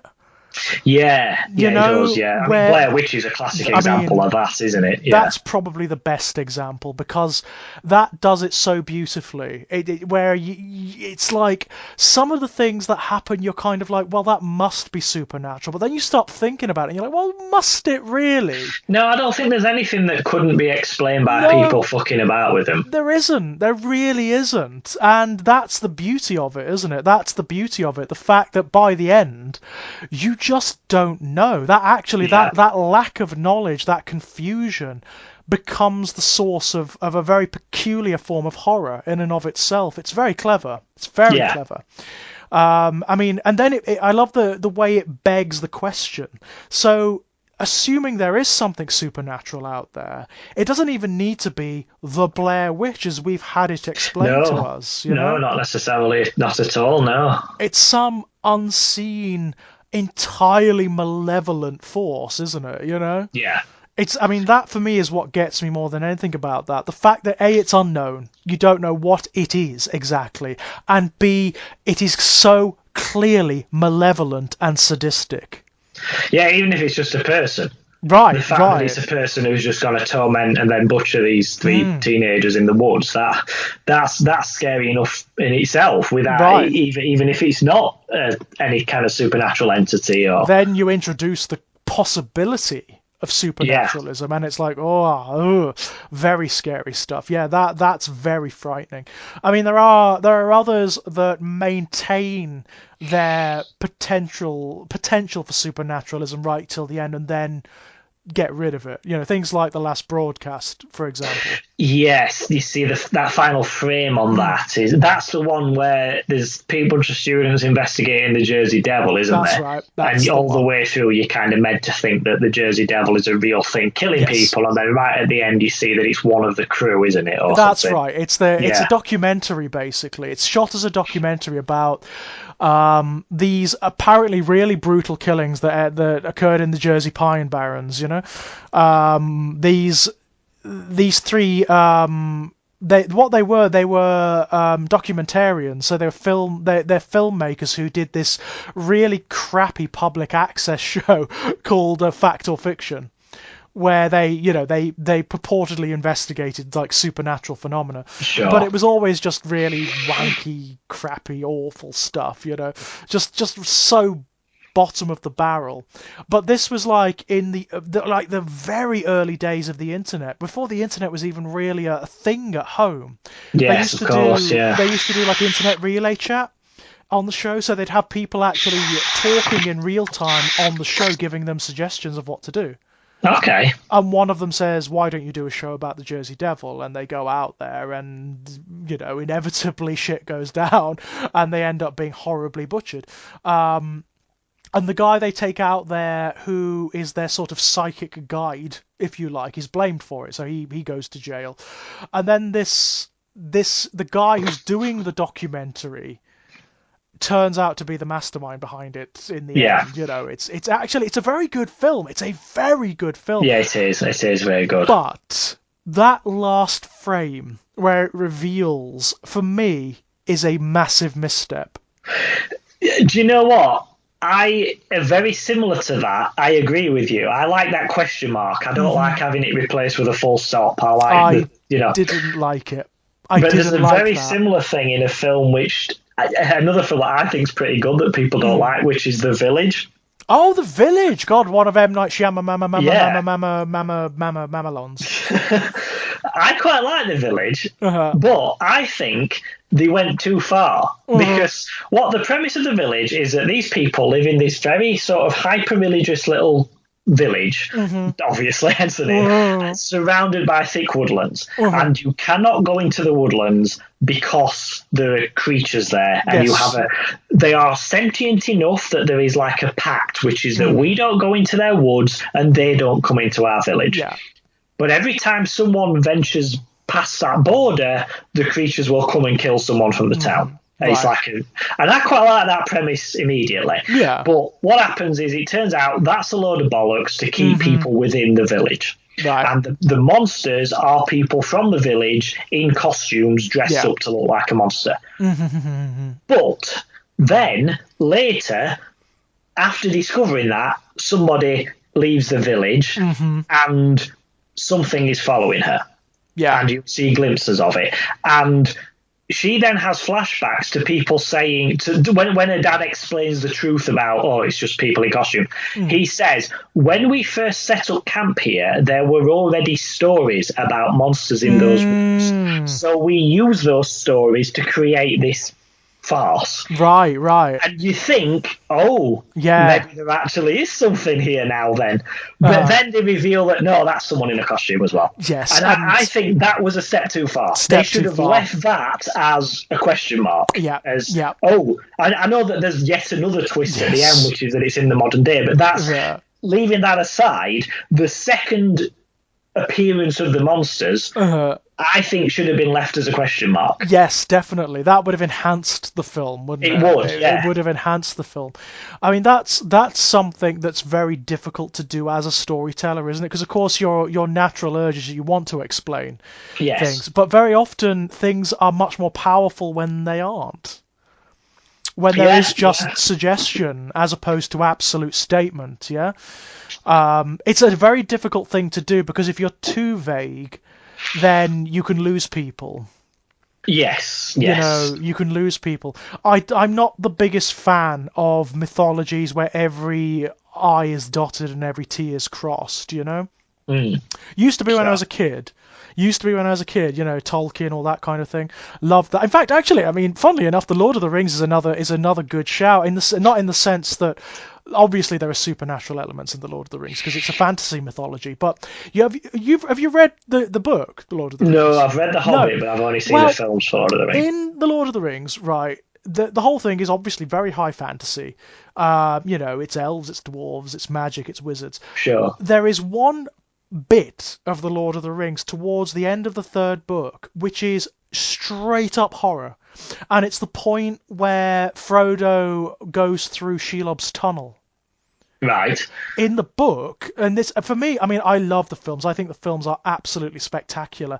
It's one of the few areas where I think they maybe got it wrong in the film. Right. In the book, you don't see Shelob in the tunnels. Ah, so it's just some moving Frodo, thing in the right? background, yeah. Do you know it's a spider, though? Is it No, explained that? no. But do you see webs or anything You to you suggest? feel Frodo can feel things in the tunnel as he's scrabbling through, like feathery touches, Right, so it's suggested, and yeah, okay. he can hear this scuttling, and when he turns, there's like the suggestion of light refracting from these eyes in the Yeah, darkness, and it's straight up horror. yeah, And you don't see Shelob until she emerges later, and it's a brilliant reveal. When you see this fucking spider, yeah. it's like, wow, that's really frightening. I remember when I first read it, I was sort of like on the edge of my seat. Yeah, yeah. That it's a strange moment in that book. Because there are moments of sort of horror, like when in the first book, in the Fellowship, when the hobbits are on Weathertop, and Yeah, the Nazgul, yeah. that's frightening. That's quite a horrific moment. In fact, the Nazgul are always frightening. They're always very frightening. I think they're really good design. They look great on the films as They well. I think they're so good. They're so good. The way they realise them in the film, yeah. when you see that one when the hobbits are underneath the tree and Oh, he's and it sort of leans leaning over. over, and he's so like. I love the way Peter Jackson and his team have got that these things are so unnatural. They're so antithetical to nature that even like all the vermin and whatnot start to run away. Yeah, like all the worms come out of the ground and try and get away from Oh, them, don't they? I Yeah, love that. I love how they sort of look solid but not. Yeah, Like yeah. so, like on Weathertop, you see them riding the horses to the bottom of the hill, Hmm. and then the next thing you know, they're just boom, they're there at the top of Yeah, the hill, yeah. and like they just floated up there somehow, and Because they're ghosts, aren't they? They're yeah, of course they wraiths. are, but They're the ghosts, but they're wearing heavy armored gloves and yeah, stuff. But it's like they sort of almost look like they're there, but they're not at the same time. And yeah. I don't know how they did that, It's but very it's clever, isn't very it? impressive. It is Yeah. very clever. I mean, have you ever seen the Ralph Bakshi cartoon? No, but I know what you mean. I've seen images from it. The original. Yeah. Yeah, I mean, the Ralph Bakshi cartoon is kind of up and down. It's a very good, weird experimental cartoon, but it's a very bad adaptation of The Lord of the Rings for lots of reasons. But the Dark Riders, the Black Riders, are fantastic in it. They're Yeah. fantastic. They're rotoscoped for one thing. That weird animation technique Yeah. where they drew the animation models over live action actors. So Yes. they have this weird kind of otherworldly quality about them. They're always translucent and they distort reality around them. So whenever they turn up, the world darkens and twists, and That's cool. it's Yeah. really good. That the atmosphere of the Black Riders in the Ralph Bakshi version is excellent. It's I thought really good. the Balrog is quite a good sort of appearance as well because it's like that's something that doesn't really belong in that world anymore, isn't Not it? anymore. That's It's right. like Yeah. something that is from. It's like coming across a dinosaur, isn't it? Right. It's like Yeah. at one point, thousands of years ago, these things were common, but people Yeah. don't really know about them anymore. And Well, then, oh like, shit, there's one down in this mine. and I love the fact that they sell it as well. So, like, Gandalf says it's a Balrog, it's a demon of the ancient Yeah, world, and you get that wonderful look from Legolas because Legolas would know what a Balrog is, yeah, and yeah, it's like, oh my god. This is yeah, like I mean, to understand what the Balrogs are, you need to know a little bit about the lore. But like the Balrogs they're like the devil. They are the yeah. demons of this world, and they haven't existed in this world for millennia. There shouldn't, Dwarves walk one up, didn't they? yeah, they shouldn't be alive. These Yeah, things are like they are the WMDs of Middle Earth. They're yeah. That's why I think that's kind of a nice sort of sideways turn in that story, Yeah. because it's not just an orc or some, a monster in a pond or something like that. It's this thing which no longer is a part of our world Right. anymore, and yet here it is. Yeah. It's and when you see all the dwarves dead and they walk it up, yeah. and you just Gandalf sort of knows it's the Yeah. stories that it might be there, and he really doesn't want to go down that Yeah. mine. And yeah, It's brilliant, isn't it? I love that. The way it sets yeah, up the Balrog is amazing. yeah, and then It the design really of it is is. fantastic as well. Oh, they get it right. I mean, the Yeah, Balrog has always been problematic. It's always been because Tolkien's description of it is kind of vague. He talks about a vast shadow in which there is fire burning. Yeah, yeah, he doesn't say that it looks like a demon as such. He no, says that it's massive and that it flares up, that it burns, and its wings are like shadows that spread out to either side of it. Yeah. yeah, So there's always been a debate amongst, like, before the film came along, there was always debates amongst Tolkien scholars as to whether the Balrog actually has wings or not, yes, because the words that Tolkien uses are something along the lines of great shadows spread out behind it like wings. sure. Sure, but I So does think it you've or got doesn't it? to realise it some way in a film. Yeah, right. And I think they did a good job. I Oh thought it's my God, brilliant. they get it spot on. They get it bang on brilliant. That Balrog is perfect. It is, That's because it looks like something that you could have 1,000 men and he'd be useless against useless that. against it. Yeah, the only thing that can stand up to a Balrog is another of its kind, another spirit like Yeah, Gandalf, you because know? even Gandalf doesn't particularly do that well, does he? I mean, he beats No. it, but he dies in the He dies in process. the process, yeah. Yeah, That's and it, it's you know. arguably the fall that kills it. I Right. mean, it's not just him. He like falls through the entire planet And fighting him. they're fighting like, I mean, it's I don't know whether they sell it that well in the books, but in the film, but in the book, they fight for like ever.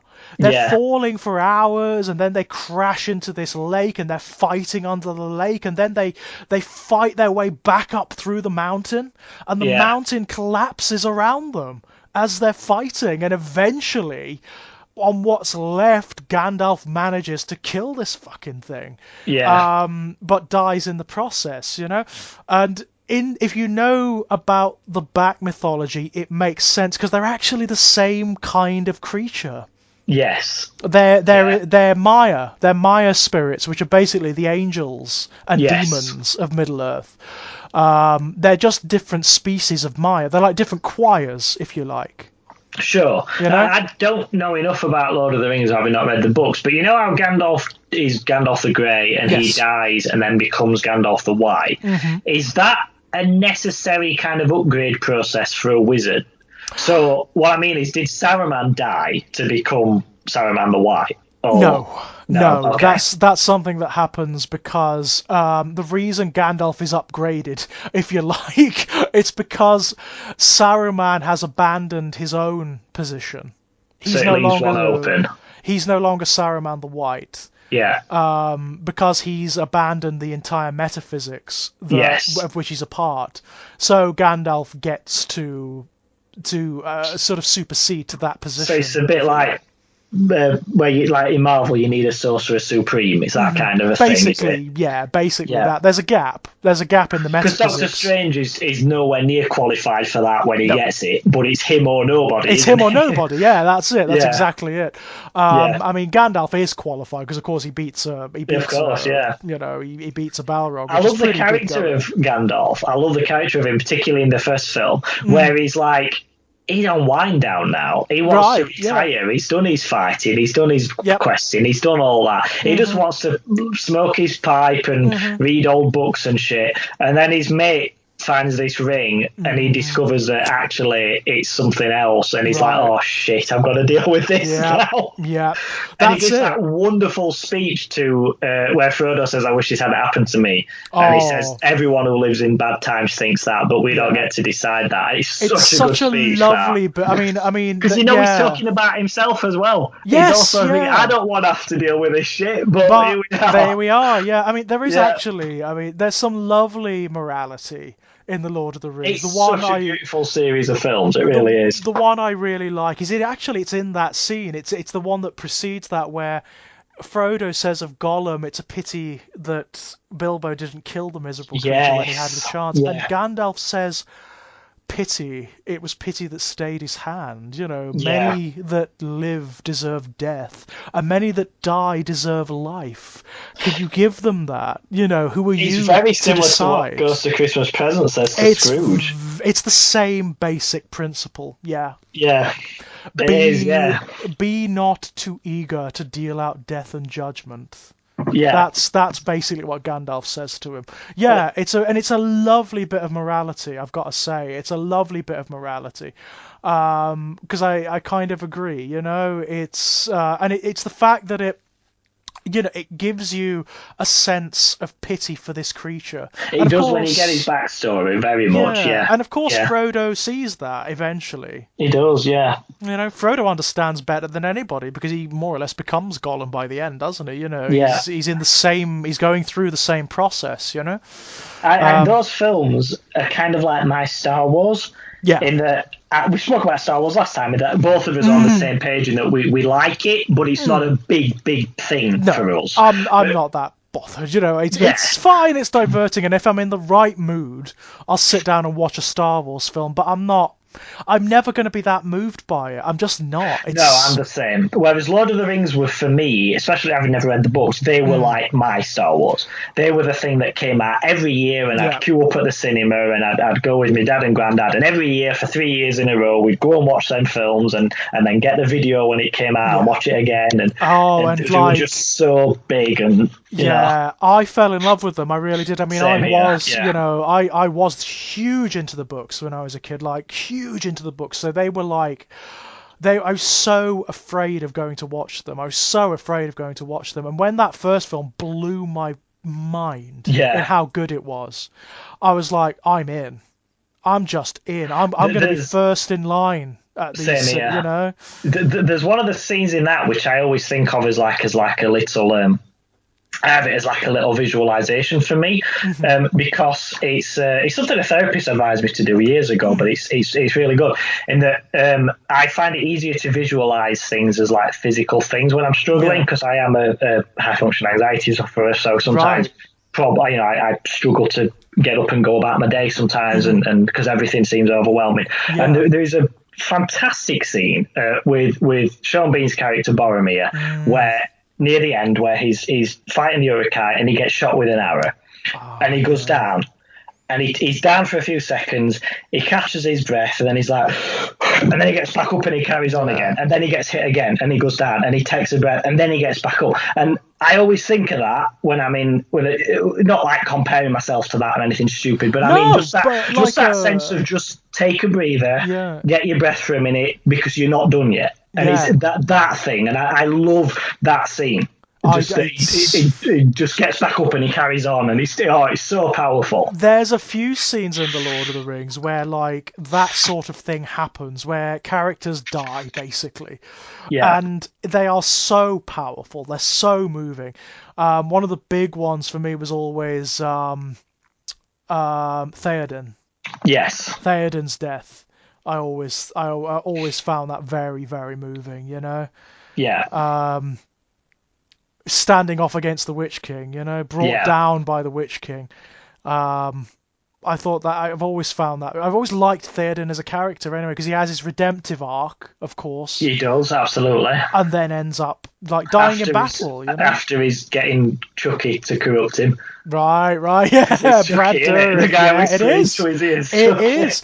And I'm telling you, that's another really good example of the casting in these films. It's so perfect. Oh, God. Even little characters like that, Grima Wormtongue, who you only see for 5 minutes, and he's perfect. It's perfect. Brad Dourif just goes for it, man. He's perfect. Sells it. And I mean, Brad Dourif is one of those actors who is fantastic in everything he's in. Yeah, he is. I mean, he is. In fact, that's another kind of a good example of what we were originally talking about. Have you ever seen Legion, Exorcist 3? I'm not sure which is that one. The Exorcist 3 is the one where it's this weird... The Exorcist 3 is like this weird marriage of detective, like Yes, I have murder. actually. I was just thinking when you said detective. Yes, I know which one you mean. Yes, yes. It's brilliant.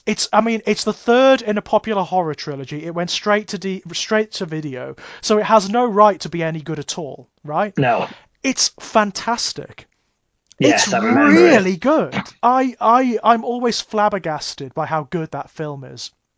It's it's a murder mystery. Essentially, Yeah. it's a slightly detective noir murder mystery with religious and supernatural overtones deriving from the Exorcist mythology. And Brad Dourif plays this very odd character, the Gemini Killer. But he's not like literally present. The Gemini Killer is caught and killed. He's Yes. executed. But as this is how weird this film gets. As he's being executed, his soul finds itself in the same body as Father Damien Karras and the demon Pazuzu from the original film. Yeah, that sounds familiar now. Yeah. So you've got these weird scenes where that character, this triune character who is simultaneously Father Damien Karras, Pazuzu, and the Gemini Killer, are in this insane asylum cell, right? Yeah. And as they're talking, different characters are coming up. And as those different characters are coming up, the actor is changing from scene to scene. Sometimes it's the guy who plays Father Damien Karras. Sometimes it's Brad Dourif as the Gemini Killer, who is Sure. not physically present. It's so weird, but it works so well. Yeah. It's brilliant. It's just beautiful. And when he's the Gemini Killer, when it's Brad Dourif is so intense that he's actually like crying with the Nice. intensity of what he's doing, and it's so unsettling. It's brilliant. It's such a good performance, and he deserved a lot more accolade for that film. He is very good. I think he's one of those people a lot of you don't necessarily think of him when No, people are talking about great actors and no. stuff, but then you Well, they see him tend in to. anything and he's Most people think of one thing, don't they? They think of Chucky. yeah, but he's good in that He because is that's good in something that. you could so easily phone it in, but he Right. doesn't. No, he goes for it. He goes for it, and he only like physically appears in the first scene of the first film. Yeah, he does. Yeah, You know, yeah. where he's He he gets plays shot, doesn't he? And then he's Charles yeah. Lee Ray. Yeah, that's the by the way, that's the real name of Chucky. That's why he's called Chucky, ladies and gents. Charles Lee Ray. You know, yeah, I've he's still not seen shot. all of them. I've seen at least the first three, but I think there's at least a few more after that. After the third one, they go right off the rails and they become comedy. They become horror Yeah, comedies. they go down the same route as Friday the 13th, don't They're they? all Where right. yeah, There's yeah, nothing wrong with them. They're quite fun, you know. They're well made. They're funny. They've got a lot of gross out humor, and you know Brad Dourif's performance is great. But they're not the same films. They are not the no. same films. The first three are actually pretty damn good. Yeah, I You remember know? the first two in particular, but I Yeah. can't remember much about the third one. The But I third think that's the one, one people generally say isn't very good. yeah, the third one's problematic, and also, of course, it wasn't available for very long in the UK because it was bizarrely associated with the Jamie Bolger killings.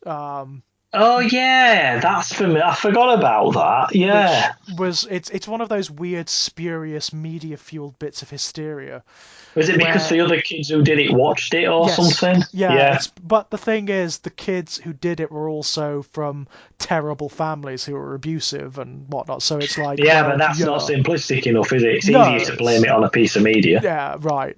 It's not, you know, the fact that there are massive social ills and evils that contribute to these tragedies. No. It's got to be a film, video game, piece of music. It's like when Columbine happened and Marilyn Manson was I like, was just gonna say, I remember his interview about that though, and he said, I "So the kids who did it owned my album. Fair enough. They also right, own Bibles, but yeah, take right. my album away." you know? Well, it's the whole Michael Moore thing, isn't it? You know, bowling for Columbine. They also went bowling regularly, you know, Yeah, so are we going to blame that?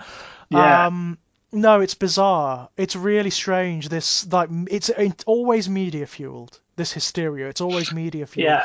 What I found, I mean, I spoke because Kit Power and I did an episode of What the Hell Is Wrong with Us about Marilyn Manson and his music, and we discuss on that how weird it was that in the UK, Marilyn Manson's name was mentioned in media more often associated with the Columbine killings than the actual killers. God, that's ridiculous. Right. I still don't know the names of the killers from Columbine, but I know Uh, Marilyn Manson was involved. It was like linked to it. I couldn't tell you. I was just trying No. to think. No, Right. I know the Marilyn Manson link, like you said, but I can't think of the names. It's madness, isn't it? It's absolute madness. And if you watch any of the interviews with the guy, then about that particular situation, his eloquence and calmness about it is to be admired. He talks very eloquently about Yeah, he how does. Yeah, people need a simple scapegoat. They've of course always they do. needed that. It's easy, particularly because if you watch a lot of the documentaries, like the very more recent documentaries, so it's away from the emotion of it and everything. Not that you can ever fully detach from it, but I mean, it's not just fresh after it happened. Right. A lot of the myths that were spoken about these guys and why they might have done it were actually proven to be bollocks. Oh, complete bollocks. They weren't being horrendously bullied. They weren't part of this weird group. They weren't Satanists. They weren't. No. It was literally just a couple of kids who thought, "Hey, wouldn't it be funny if we went into school and shot everyone?" There was even a homophobic element to it, where the media tried to put it about that they were gay, and they were. Really? Yeah. Okay. And it's but all these simplistic explanations have been disproven, because the reality is, in a culture like American high school, where people have such ready access to guns in that country, anyone can just decide, you know what, fuck it, I've had a bad day, I'm gonna, Right. But that's too complicated. That's too scary. It's much easier to blame video games. Or there needs to be a simple answer, doesn't there? There needs to be a simple answer. And, it's also ironic that very often the media target the weirdest examples. So, I mean, it's like, the frenzy and furor over video games. Yeah. So they target video games like Night Trap, of all things. Do you remember Night Trap? Oh, was that video thing where it was like a game but with video clips? That's right. Like a choose your own adventure thing, wasn't it? That's right. It was on the Mega CD, the old Sega CD system. That's it. I couldn't remember what it were on. Yeah, it was basically. I mean, it was billed as being like an interactive horror film, but it's about as horrifying as an episode of. I was going to say, wasn't it basically like an episode of like Some Mothers Do Have Them? In terms of like people falling down trapdoors and shit like that. It's so stupid. It's so funny. I don't know how you could possibly take it as horrific, but the media in this country in particular, Kel Surprise in this country in particular, got a hold of it, and they were like, oh, kids are being enjoined to murder these teenagers, and it's like, oh, no, you're saving the teenagers. In the game, you're saving the teenagers, so they were wrong about that. And if you read some of the spittle-flecked, zealous bile that was printed in the tabloids back then about Night Trap, it's so clear the people writing it have never played it, never seen a video of it, but it's one of those things. Our media they need bogeymen. They need bogeymen. They need scapegoats. If it's not video games, then it's the EU. If it's not the EU, then it's liberals. If it's not liberals, it's homosexuals. It's like, it's kids. It's everything that isn't. What was that other game? Was it Manhunter? Manhunt. Yeah, Manhunt was banned. That actually was banned. Manhunt. I can't remember much about it. I don't even think it was a particularly good game. That's the irony. That's the irony. The furor about it raised its profile. Yeah. I guarantee you more people played it because of the fact that it was banned. I always think that about Texas Chainsaw. I think it's kind of a shit film, but its infamy led to the cult status that it has, because I think if you try and hold it up against Halloween, for instance, it's really shit, but it got that popularity through infamy. Right. Stuff like, I mean, even The Evil Dead was banned in this country. Oh, yeah, it was, yeah. And I forget that, yeah. The Evil Dead, I mean, I was really lucky as a kid, because we managed to get the VHS when it was still available, so we managed to watch it, But you watch The Evil Dead and you're like, this? I mean, yeah, it is violent, but it's so silly. No, but it's stupid violence. Right. It's like someone's chainsawing someone else's head off. And it's so ridiculous that I'm like, how can you possibly take this seriously? How can you see this and not understand that it's the horror equivalent of a Warner Brothers cartoon, It is, yeah. It's Tom and Jerry, but with blood added to it. That's basically it, yeah. That is basically it. It's just, I've seen far worse. I always think that The thing with like violence and stuff in films and people and video games or any of that stuff, rap music or whatever they want to blame it on, I always kind of, I mean, this is a diversion, but I always kind of think if it were true, then everyone who watched it would do it. You know, Right. if you could genuinely say watching this film makes people go out and do violent Right. things, then entire audiences full of people would be Right. going. It'd be like that film Mouth of Madness, where everyone who Yes. watches that film goes on an insane Yeah. rampage afterwards. It'd be like that. Yes, But the fact exactly. that 4 million people watch this film and 2 of them shoot up a high school says to me that you can't really blame the film. In fact, statistically, that is a sort of in-environment experiment that demonstrates exactly the opposite of what the media are trying to say, doesn't it? Yes. Because you actually have a sample group out in society, and if only like less than 1% of that sample group actually react this way, then clearly it's not a problem within the media itself, Well, is it? with anything, that's how you scientifically study anything. We've got a Right. vaccine right now. If 100,000 people have had that vaccine tested and 999,998 have been fine, you'll still use that vaccine. Yeah, absolutely. Because the Absolutely. two who weren't, it was clearly something else. It was clearly something else. It was an outlying factor. Yeah, exactly. absolutely. So Absolutely. you can apply that to anything, Yeah. and yet with somehow, no, it's still the films to blame. It's still the films, yeah. People just don't stop and think about these things. They don't for a second apply any degree of critical pressure, because if they did, they'd step back and they'd realise that this is insane. This is this People doesn't don't make like any complicated. sense. They don't like complicated answers to things, and, No, and, they and don't. particularly when the answers might question your beliefs.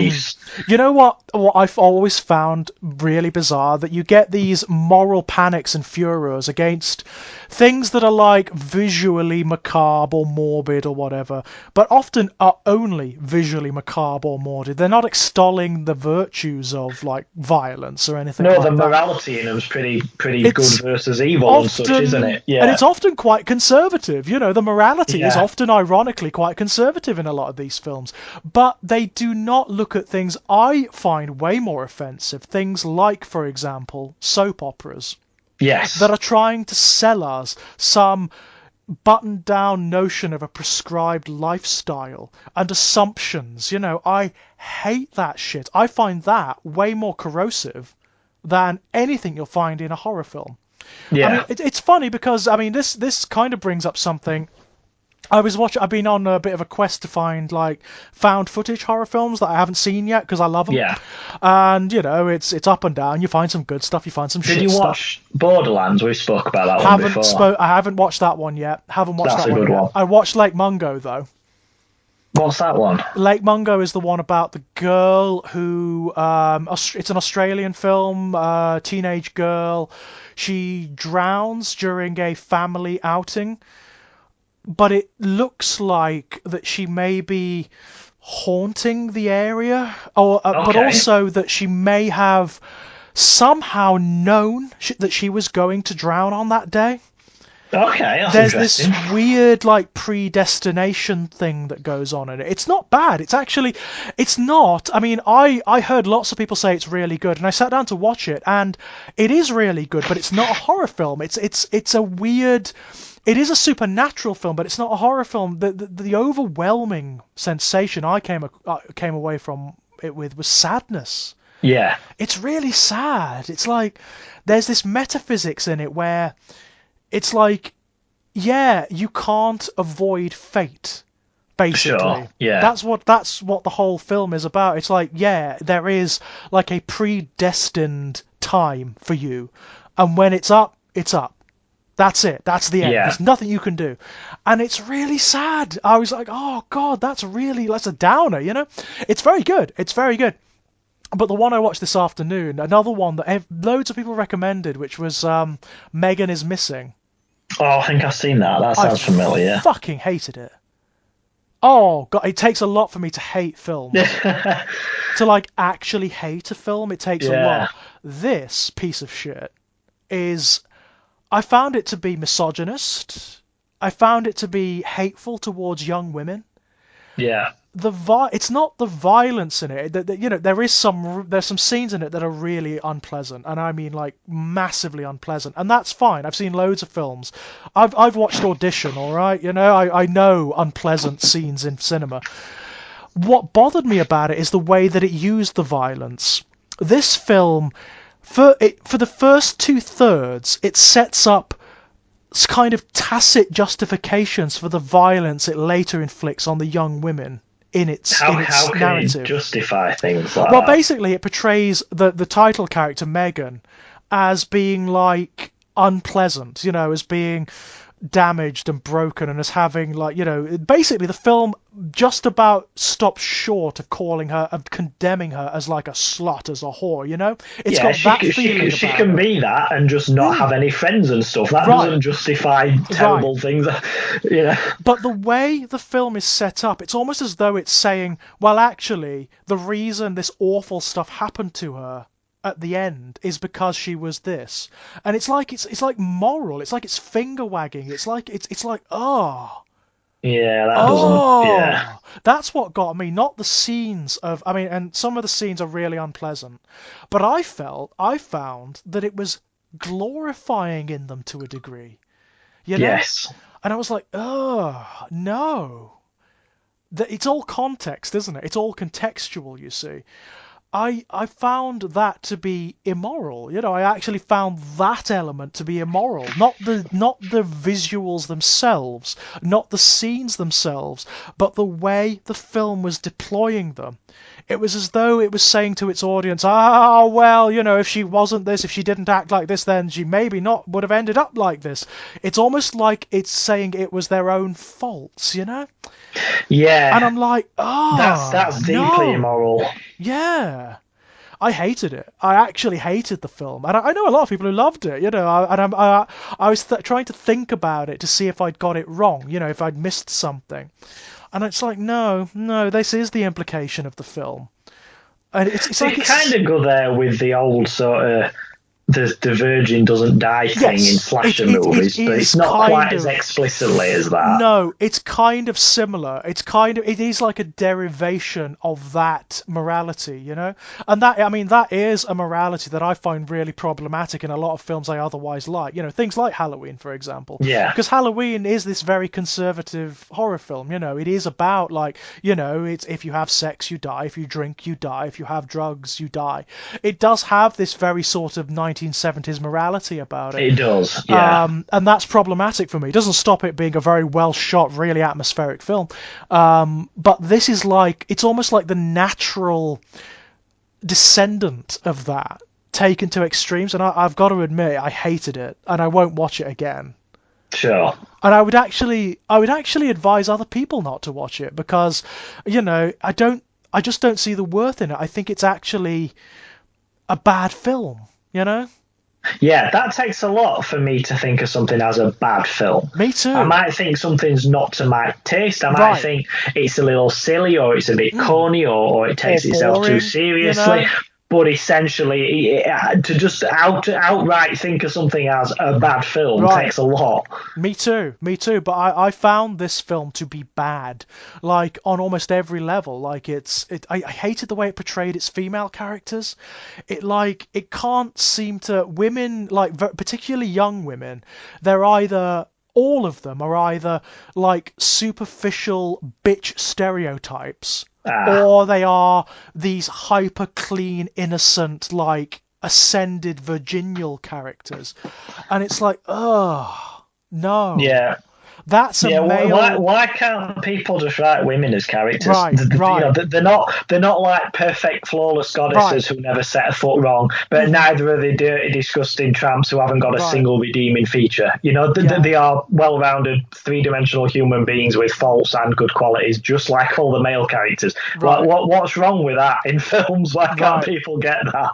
I know, it seems to be a real problem. It does seem to be a real problem. It does, because there's so many films that wrote women in a negative light for so long that they're now kind of doing the opposite in making them these like flawless, perfect Mary Sue characters, and that's not good either. That's not good either. No, it's a weird one, isn't it? I mean, Part of the real problem is often revolves around female sexuality. The notion that that it's binary, isn't it? You've either got like the slut stereotype, which is Yeah, entirely misogynist, that needs or to you've get in the got bin. It really does. or you've got the other one where they're pure and perfect and virginal because they don't have sex, and it's like, or Yeah, because they don't enjoy sex, and it's like, what? Either way, it's awful. very. Yeah, It's really, and then of course there's none of the varying shades in between. You know, like how often do you find like an asexual or a grey asexual woman in any kind of media? Very rarely. Very, very rarely. yeah. It's really odd. It's really strange. It's mind you, that said, this film, even the male characters are like portrayed in this stereotypical manner. I just found it to be a hateful, horrible, mean-spirited film that had really negative morality. I just did not like it at all. And I would advise, if people want to watch it to make up their own minds, obviously go for it, But I don't. It's like there's no nutrition in it. Do you know what I mean? There's nothing good you can get out of it, like you can a lot of No, other films. no. I think it really does take a lot for me to get that from a Mm, film, to get so little from a me film too. that I can't even. Yeah, Me yeah, too. Like, there's always going to be something. There's often like a redeeming quality somewhere. But this, I just, it's the mean-spiritedness of it. It feels like, there's a lot of films that where you can't tell whether they are misogynist or whether they are commenting on misogyny. You know what I mean? yeah. Um, Are they trying to do it ironically, or is it right. actually just Or yeah, is it actually an expression of misogyny? This is a misogynist film.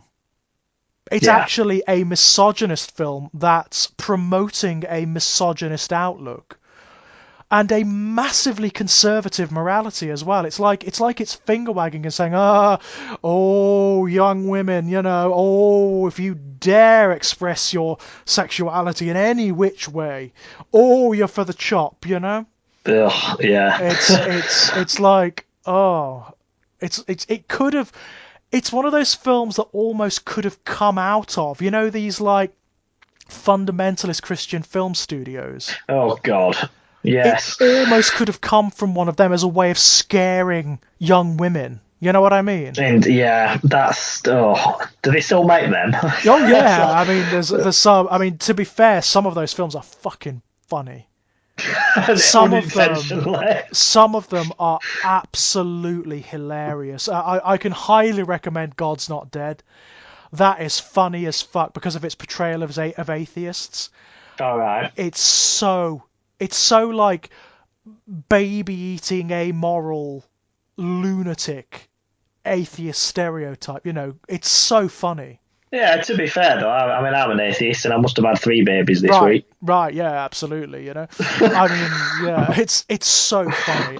Well worth a look. Well worth a Yeah, look. I like things that don't realise how hilarious they are Oh, when they things. think they've made a good film. Yeah, things that are unintentionally funny are the Yeah, funniest of all, aren't they? The classic is The Room. yeah, The yeah. Room That has is got a to classic be. example of that. I know he's kind of retroactively tried to pretend it was intended to, Oh, but it's everyone who was on set, everyone who's been involved with the film has all said no, he thought he was making a masterpiece.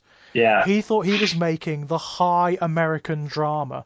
But I don't like any films that do that. Where I know that his fails spectacularly, but any film where I can tell that the director is sat there thinking this is a wonderful piece of art. I don't like that. When I can Right. see that running through it, I just think make your film, tell your story, and we will decide if Yeah. it's a masterpiece or not. Right. Right. You Yeah. know, I hate that pretentiousness when Well. it comes through. You know, like everything Woody Allen's ever done since the 70s, Uh-huh. where you can tell it's bleeding through the scenes that he thinks it's amazing. Uh-huh. I'm Uh-huh. like, no, the audience will decide that. Yes, You that's just it. make your film, you You know? can't preempt that, can you? Yeah, It's something that occurs retroactively after the film is released. You've correct. just got to. You can't preempt it. Yeah, All you can do as the creator is your best. That's it. That's it, isn't it? Exactly, and it'll either land well or it won't. Oh, it But won't. I hate when you can feel it through it. But it's even funnier when it goes so spectacularly wrong. It's so fun. I mean, credit to Tommy Wiseau. He's leaned into it. He has. He's leaned into made more money off of that than he would have done any other way. So. Oh, absolutely, absolutely. And I've got to give him credit for that. He's leaned into being like the internet funny man. Fine. And that film is so spectacularly bad that it's a joy to watch. It is. It really is. I want to go to one of them viewing experiences where I always wanted to, but I've not had one near me. I would love to. Where people throw toast at the screen and what? Oh, it's so funny. I mean, The Room is one of those weird and rare films where it's not even like a lack of talent. It's like anti-talent, isn't it? Like everything is wrong. Like everything. Well, everything. It's every element. Shot, the camera position, the sound, the decisions about what's placed where. The stuff in the background. It's all wrong. It's all wrong. And it's like an effort to have made it that wrong. It's bizarre. It is bizarre, isn't it? For that phenomena to occur. Yeah. Like that is like it's a rare and radiant it's like, thing. The acting's bad, but the basic story's okay. Yeah. Or the special effects are shit, but the acting's really good. Yeah. Or there's something. The cinematography's beautiful. It's a shame the story's bollocks. There's usually something that you can credit. You know, but The Room is just—it's bad. It's like actually in the final edit for my short story collection, which is coming out. I think I sent you a review copy of that. You've sent me a review copy of that one. I had nothing to do with The Room, but I had at one point a character said the phrase "Hi Mark." Hi Mark. Yeah. My editor made me take it out. Because they said people are it's gonna take you out of it because you gotta think of The Room. It's so culturally iconic now that you can't have them say "Hi Mark." No, you can't. No, because they're gonna hear it in that voice. Exactly. So I had to read that scene to get rid of that. I mean, ironically, have you seen The Disaster Artist? No, I've not. I wanted to. I've not watched it yet. Honestly, that is a spectacular film. It's wonderful. It's such a damn good film. I can't. Ironically, the film about the making of the worst film in the world is amazing. It's like, I mean, and apparently, like, you know, Greg Sestero, who was the guy who was the guy who played against Tommy Wiseau in The Room, and has made basically his career. Talking about The Room since. He said Has he been in anything else? Say again? Has he been in anything else? Sorry. Yeah, he's been in a few things, actually, since on the back of that. Do you know he was in The Haunting of Bly Manor? Was he? Mm-hmm. Yeah, he was. He was in The Haunting of Bly Manor. Also, so was Garth Marenghi. Okay. Yeah. Matt Holness was in The Haunting of Bly Manor. And you know what? He's really good. Yeah, he's really good, and it doesn't surprise me because have you seen Possum? No, I haven't actually. No. My God, British horror film available on Amazon at the moment. Small budget, almost independent. You know, Matt Holness wrote and directed it. Guy who did Garth Marenghi's Dark Place. It's spectacular. Nice. Oh, it's spectacular. It's a nasty film though. Be warned. Yeah, I will get that watched. I'm sure I've seen it somewhere to be watched on Netflix or something. If you're feeling down, or if you've got, don't watch it. Right. Because it's like depression on screen. It really is. It kind of bleeds off the screen. It's got that atmosphere, you know. It's wonderful. It's a brilliant film, but it lowers your mood. Okay, yeah, it's one of them. Fair enough. It's one of them, definitely. But it's also spectacularly horrible. Okay, I'll bear that in mind for when I choose to watch it. Right. I do, just to get us slightly back on topic. It's fine. Veer back. I have a very strange one, which... Okay. It's a good example, but it's really out of left field. Okay. Do you remember the cartoon Darkwing Duck? Yes. Yeah, Darkwing Duck is great. It's brilliant. Now, just for anyone who isn't of a certain age, Darkwing Duck was a cartoon series, a Disney cartoon series. Like in the early 90s, it was a thing where Disney would do like series of characters, sometimes based on the films like Aladdin or Lion King or whatever, but quite often they'd be independent characters that were nothing to do with any other film. And you got things like Chip and Dale Rescue Rangers, and you got DuckTales and Tailspin and that kind of thing. And one of them was Darkwing Duck, which was basically like a superhero thing, where he was like a parody of mostly Batman, but mostly other characters Batman, as well. Yeah, there's a few like a Zorro element but thrown in there. His villains were very sort of Bond villains, weren't they? That's right, And he was like a duck, an anthropomorphic duck like Donald Duck. Played by Jim Cummings, I believe. Yes, he was. And all his cast had quite famous voices as well, but I can't remember a lot of them now. But a lot of the villains you read, it's like, oh, that was Jeff Goldblum and that kind of thing. And the villains were like, also animals like a walrus or a badger or whatever. The usual, they were super villains and he was a superhero and they had gadgets or whatever and powers. One of them was like a mutated plant monster thing. But there was one episode that was full on, straight up, sort of almost Lovecraftian supernatural. Okay. And it's where there's this villain who was like his version of the Joker, who was like a clownish character. He was like a duck in a clown costume. And he uses like clowny weapons to, like a boxing glove on an extending lead and all that kind of thing. And he is looking for new weapons to fight Darkwing Duck, and he finds this Jack-in-a-Box, which the guy who sells it him tells him this is like the ultimate sort of weapon, but be careful using it. And he opens it, and what comes out is this demonic duck that looks like a black and white mime, and he's called Paddywhack, and it's like a spiritual demonic entity. But it's almost like a genie in that by using it, you then sort of belong to it. It's kind of a reverse sort of thing. So like, he will do what you want, but then he kind of owns you. And through this, he ends up taking Paddywhack, no, not Paddywhack's the demon, whatever the clown guy's name is, sort of taking him into the Jack-in-the-Box, where there's like this alternate weird reality where you're then trapped in there, because that then means he can come into the real world.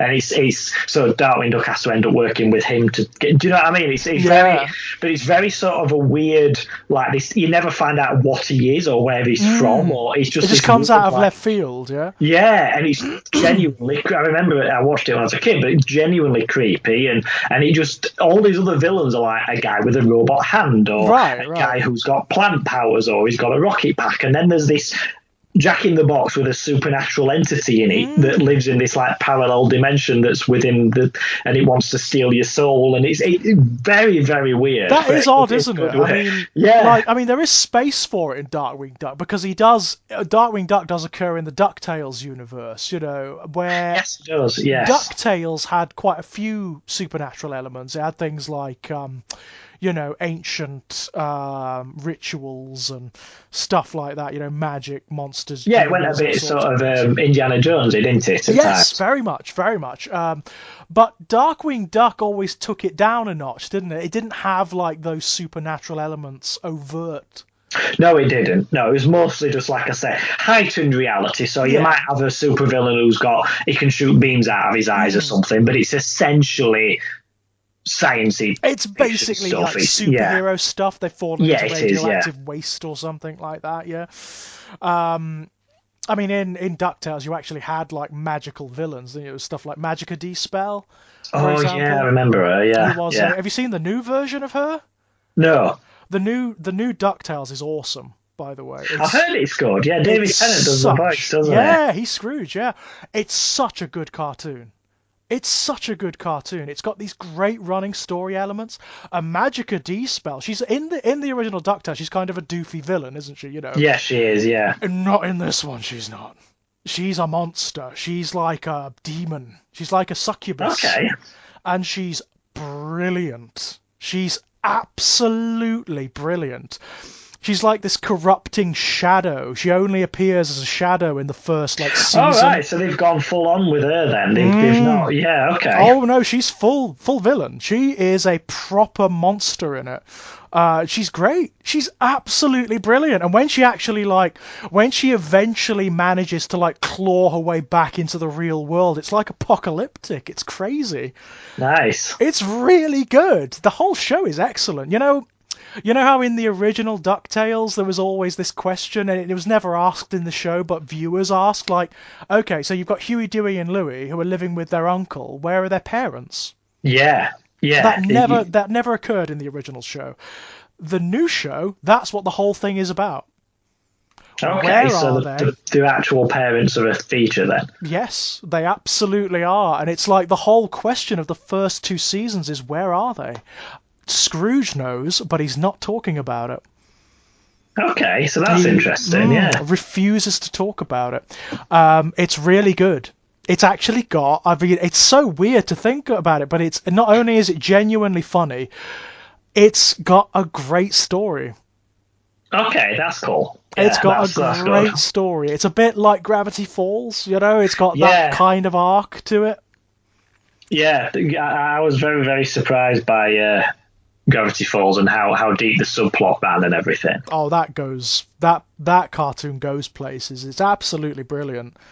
It's a stunner. I mean, Disney at the moment are killing it for the series that they're doing. They're wonderful. The new DuckTales is an absolute stone cold stunner. Gravity Falls, beautiful. Shame that it finished, but it ended well. Yeah, I'm glad it did finish because, I mean, we could probably do a whole episode about Gravity Falls. Yes, I think we should probably do an episode on Gravity Falls because it's so good. We'll get Casey on for that one because he's massively into it as well. But yeah, I am a fan of things not going on too long, I must admit. Oh, when they've got a proper ending and they end and it's done. And you're kind of left wanting more as well. I think that's a good end point. Absolutely. I mean, there's the whole thing at the moment about Hannibal, isn't there? Like Hannibal coming back for whether or not there's any point in it. I mean, on the one hand, you think, oh, I love that show, I want more of it, but then you think, do I? The thing is, I love that show so much, I wouldn't want it ruined by a 4th season, I just don't. It ends so well. The relationship between Will and Hannibal ends perfectly. I don't need any more. That's the other question: is what else is there to tell? Right. What else is there to do? Do you need to? The only thing I can see them doing is going to Silence of the Lambs and introducing Clarice and Buffalo Bill. What's the point in that? That's not necessary. The thing is, they've already ported over a lot of Clarice's story arc to Will. So it just all that, the only thing the introduction of Clarice can do is divert from that central relationship. The whole thing, towards the end of Hannibal, the whole frisson, the resonance, it's them two. It's that weird relationship that Will and Hannibal have. That's what's so good about it. That's what's so endearing. It's one of the best queer relationships I've seen in TV, to be perfectly honest. It's brilliant. And it ends in the only way it can, perfectly.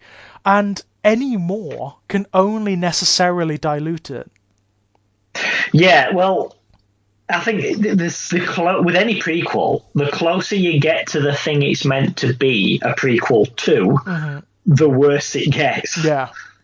And I think that happened with Gotham. It happened with Smallville. It happened with Bates Motel. Yeah. The very first season, where it's a decade at least away from the thing that this is meant to be leading up to, is great because you can sow the seeds of a few things, but not go too far. But when it's at the point where, 2 years from now, this guy ought to be putting a Superman costume on, there's no point in it anymore. And I think they always go on too long. Go on too long. There's some fantastic scenes in the first season of Gotham where you really get that. I mean, I love Sean Pertwee as Alfred. Loved him. And that guy who played the Penguin is amazing. He's brilliant.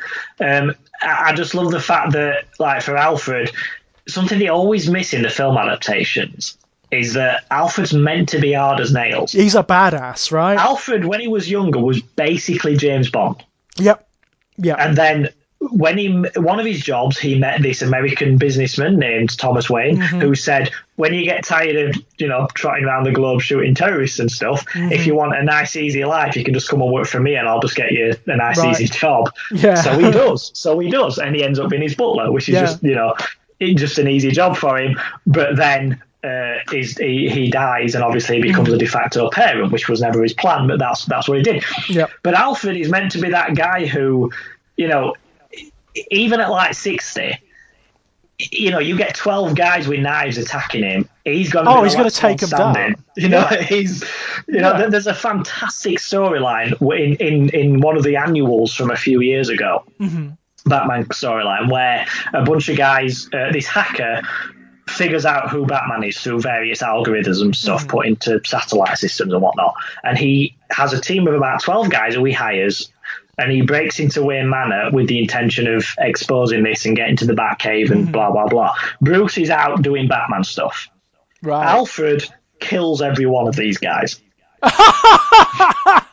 Brilliant. And then he shoots this guy in the leg and he's dragging himself away, and he's got the only USB sort of evidence of this, of all. He wanted to keep it on his person so that no one else could get it, and he swallowed it. And Alfred shot him in the leg, and he's sort of dragging himself away, and he sees him swallow this USB stick, and Alfred just takes a steak knife from the kitchen and says, "You're amusing if you think that's going to stop me getting it back."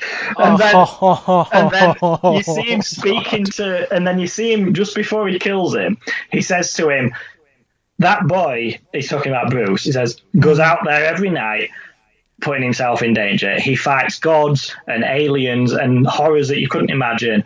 I can't protect him from any of that, but I can protect him from people like you. And that suggestion makes you think, I wonder if this has happened before. I wonder if someone else has got this close. And he deals with it, cleans it up. The bodies go in the furnace under the mansion. Yeah. Bruce turns up that morning, sunrise, none the wiser that any of that's happened. And I love that story. That's a great concept. This guy, that's... But then when you get him on screen and he's portrayed as this like doddery old Englishman, I think, no, he isn't. Don't get this wrong. You're getting it wrong, yeah? But Pertwee's fantastic as him. He was great, wasn't he? There's a few great scenes like where there's that kid at school, Tommy Elliott, who turns out to be Hush in the comic books. He's fighting Bruce all the time, and Alfred teaches Bruce how to fight, and then they track down this kid, and Bruce beats the shit out of him, nearly kills him, and Alfred goes over after they're done, and he helps Bruce up, and that kid's like, he nearly killed me, and Alfred goes, yeah, he did, and I didn't stop him. You'll think about that next time, won't you? It's like, Jesus, but it's brilliant. It's just great. Absolute brilliance. The problem with that series, like with all prequels, and I think this is what would happen with another series of Hannibal, is it ends up going 5 minutes before the actual film. Yeah, and it goes bonkers. Yeah. It just veers so sharply off the rails. I mean, I continued watching it and enjoying it, I have to say, just because it was so bonkers. They start introducing stuff that shouldn't happen yet. That's the problem. Oh yeah, they always do that. Like the Parliament of Owls, all of that stuff. Yeah. Ra's al Ghul, all of that nonsense shouldn't be around yet. You know? No, and they did it with Smallville, and I suspect, like we say with Hannibal, they've had this other character who's sort of the de facto version of the character from the film. But if you then introduce her into it, Clarice, then that's pointless now. So, I don't think that's a good idea at all if that's the route they went down. For me, introducing Clarice, it's the way that would dilute the relationship between Hannibal and Will. And also there's a horrible part of me that sort of thinks, oh God, would they use this then as an excuse to heteronormalize? So he's into Hannibal? her, and right, possibly. And I'm like, no, don't do that. Does his sexuality ever come into it in the original stuff? I'm not. No, I imagine could quite happily be a gay character and. I get the impression with Hannibal that it wouldn't matter. Yeah. I think he's like pansexual, Yeah. He appreciates human beings on an aesthetic level. Yeah, so it could be any gender, any gender neutral, whatever, yeah. Will he adores because of his mind, because Yeah. he is such a strange and rare creature. He's one of the only creatures who can see Hannibal for what he is and to understand him. Yeah. That's why they can't leave one another alone. It's a brilliant, brilliant, intense and beautiful relationship that they've got going on. And one of my favorites, as I said, in like any media, I think it's brilliant. Making those two strange kind like lovers is the best route for that story. It's better than anything Thomas Harris ever did with it.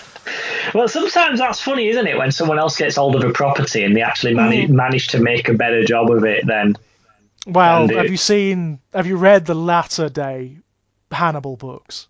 I've not read any of them. I've only seen the original films. Only the first two are worth reading. Right. Red Dragon and The Silence of the Silence of the Lambs, Lambs, yeah. worth reading. The others are dreadful. Right. I mean, they're dreck. They're absolute dreck. It's clear that Harris was like, I don't want to write this, but they're offering me money for like the studio deal, Yeah. so I'll just chuck something out there, Yeah, and see of what course. happens. Yeah. It's bad stuff. They never go near anything occult in that, do they, Hannibal? No, but it's one of those. It's one of those series. The Hannibal series is one of those shows where metaphor is so much part of it that there are sequences that are very spiritual, that have a sort of metaphysical quality to them. Okay. Even though they're not, they operate in the abstract. It's in the sphere of the mind, Yes. if you like. But that doesn't make them any less bizarre. It doesn't make them any less significant because you're dealing with altered states of mind all the way through. I mean, Hannibal himself actually is the best example of that. I mean, Hannibal as an archetype is essentially a demonic figure, isn't he? Dropped into a very real world. Yes, he is. Yeah, he seems almost like a character that's been dropped into the real world. If you like, take an exaggerated fictional character then put him into the real world. That's what I always liked. They got it wrong in the later seasons, but in the earlier seasons of The Simpsons, I always liked Superintendent Chalmers because that's what he felt like the reverse. He felt like a real person who'd been dropped into the world of Springfield. So his reactions to things were exactly what a normal person's reaction would be. Like they lose that later on, and then he starts getting stupid and exaggerated. But to start with, like there's the wonderful episode where Skinner's making dinner for him. Yeah. And he comes out with these increasingly ridiculous explanations, and his reaction is exactly what a normal person would be. Yes, yeah. And then there's a great scene where he's on the news, and the crowd's behind him, and Skinner says, "Let me talk to the townspeople." And he goes, "Oh yeah, that'll be productive. Who do you want to talk to first, the clown or the guy dressed as a bumblebee?" Yeah. And then doesn't he say something like along the lines of, "Oh yeah, sure. Who do you want to ask first, the guy in the bumblebee outfit or the guy with the bumblebee?" That's it. Yeah, that's it. Sideshow Melvin goes, "My opinions are as varied as the next man's." Yes, but it's just that's exactly how a normal person would react. Yes, yeah. And he was basically the normal guy dropped into the insanity of Springfield. He was, but they lose that later on, and he starts getting exaggerated and stupid like everyone else. But yeah, Hannibal is like the reverse, isn't he? He's like the exaggerated character put into a real world. Yeah, he's literally Lucifer. He's Mephistopheles dropped into what is otherwise a very like gritty, real world. I mean, it does have its heightened qualities. Like in the Hannibal series, all of the characters talk in this very poetic, florid way. Yeah. They're all also very considered. Like they're introspective in a way that normal people aren't. But essentially, it is a real world. Yeah. Whereas Hannibal is not a real character. No, he doesn't seem it, does he? No. He's got almost superhuman faculties. His intelligence aside, he's also remarkably quick and strong and skilled, and also has a very heightened sense of smell and taste and whatnot. No, he is essentially demonic without being called Yes, demonic. sure, yeah. And that's always been the fun of Hannibal. That's a very deliberate aspect of the character, you know. In fact, that's another way of doing exactly what we've been talking about, where you create a character or a situation that is heightened, but is not explicitly supernatural. They get a bit like that in the modern Sherlock series, don't they? Yeah. Like his abilities are exaggerated to the To point be where... honest, the modern Sherlock pisses me off to the nth degree with that, because you read the original Arthur Conan Doyle books, and Sherlock Holmes is not a Superman. He's not an X-Man. He's He doesn't very, have very some... clever, but he doesn't have this thing where, oh, I noticed one speck of dirt on the floor, so I Right. solved the entire case. Right. In fact, if you read the original books, for the most part, you can actually solve what the situation that's the thing, is. yeah. You can't do that in the Sherlock TV adaptation because he is an X-Man. Yeah, he is, yeah. It does away with all the actual clever logic of the situations of the original stories. And often, I don't know whether you've noticed, but often they're solved off screen. We spoke about this on Twitter, didn't we? You and I were in a thread with a bunch of other people talking about it. It's the way Stephen Moffat writes, because he does it with Doctor Who as well. He does. You will have, yes, you he will does. have 2 minutes of furious explanation done in such a fashion that this is how it all falls out, and if you don't understand that, then that's your fault for being stupid. That's your fault. Yeah. And it's bad writing, that It really is. It makes the audience feel stupid and cheated as well, because a detective story, you're supposed to be able to figure it out. So like, I'm not the type to toot me on home, but I've written one crime story which you've read, which is a detective mystery, and once you've read it once, I think once you know the ending, you can see it. If you read it again, you can see it, you can figure it out. But with the Holmes stuff in the modern Sherlock series, you'd have no chance. You still can't. No, you can't. No. In fact, it gets to that point where the writing is so smug and so bloated, where towards the end of the last season, they weren't even bothering providing explanations. It was just saying, "Oh, I'm Sherlock Holmes." Yeah. It's like, fuck off. Yeah. Fuck off. You bloated, smug sack of shit. Yeah. That's what happens with Moffat's writing in everything. Yeah. I'm telling you. Some of the stuff he writes is great when he is not the head writer. Yeah, and he's just writing like the episode of something. He's really good when his natural excesses are being reined in. Yeah. He's really good. When he's the head writer, when he's got no restrictions on him, he's god awful. He's just god awful, and that Sherlock series I could slap. But he really does become like superhuman in his abilities, doesn't he? It does, yeah, it does. And I mean, there was also at the same time as the first season of that was airing, there was also the Guy Ritchie films that had Robert Downey Jr. in them. Now, I would take the Robert Downey Jr. Sherlock 1,000,000 times over, because at least in every situation those films show you what he's working out. Yes, they do. Yeah, they give you an explanation for what he's seeing, what he's sensing. Sometimes it comes well later, so it leaves you the clues. Yeah, and you've got to figure them out. And then when you see them, it's fun. It goes back through them.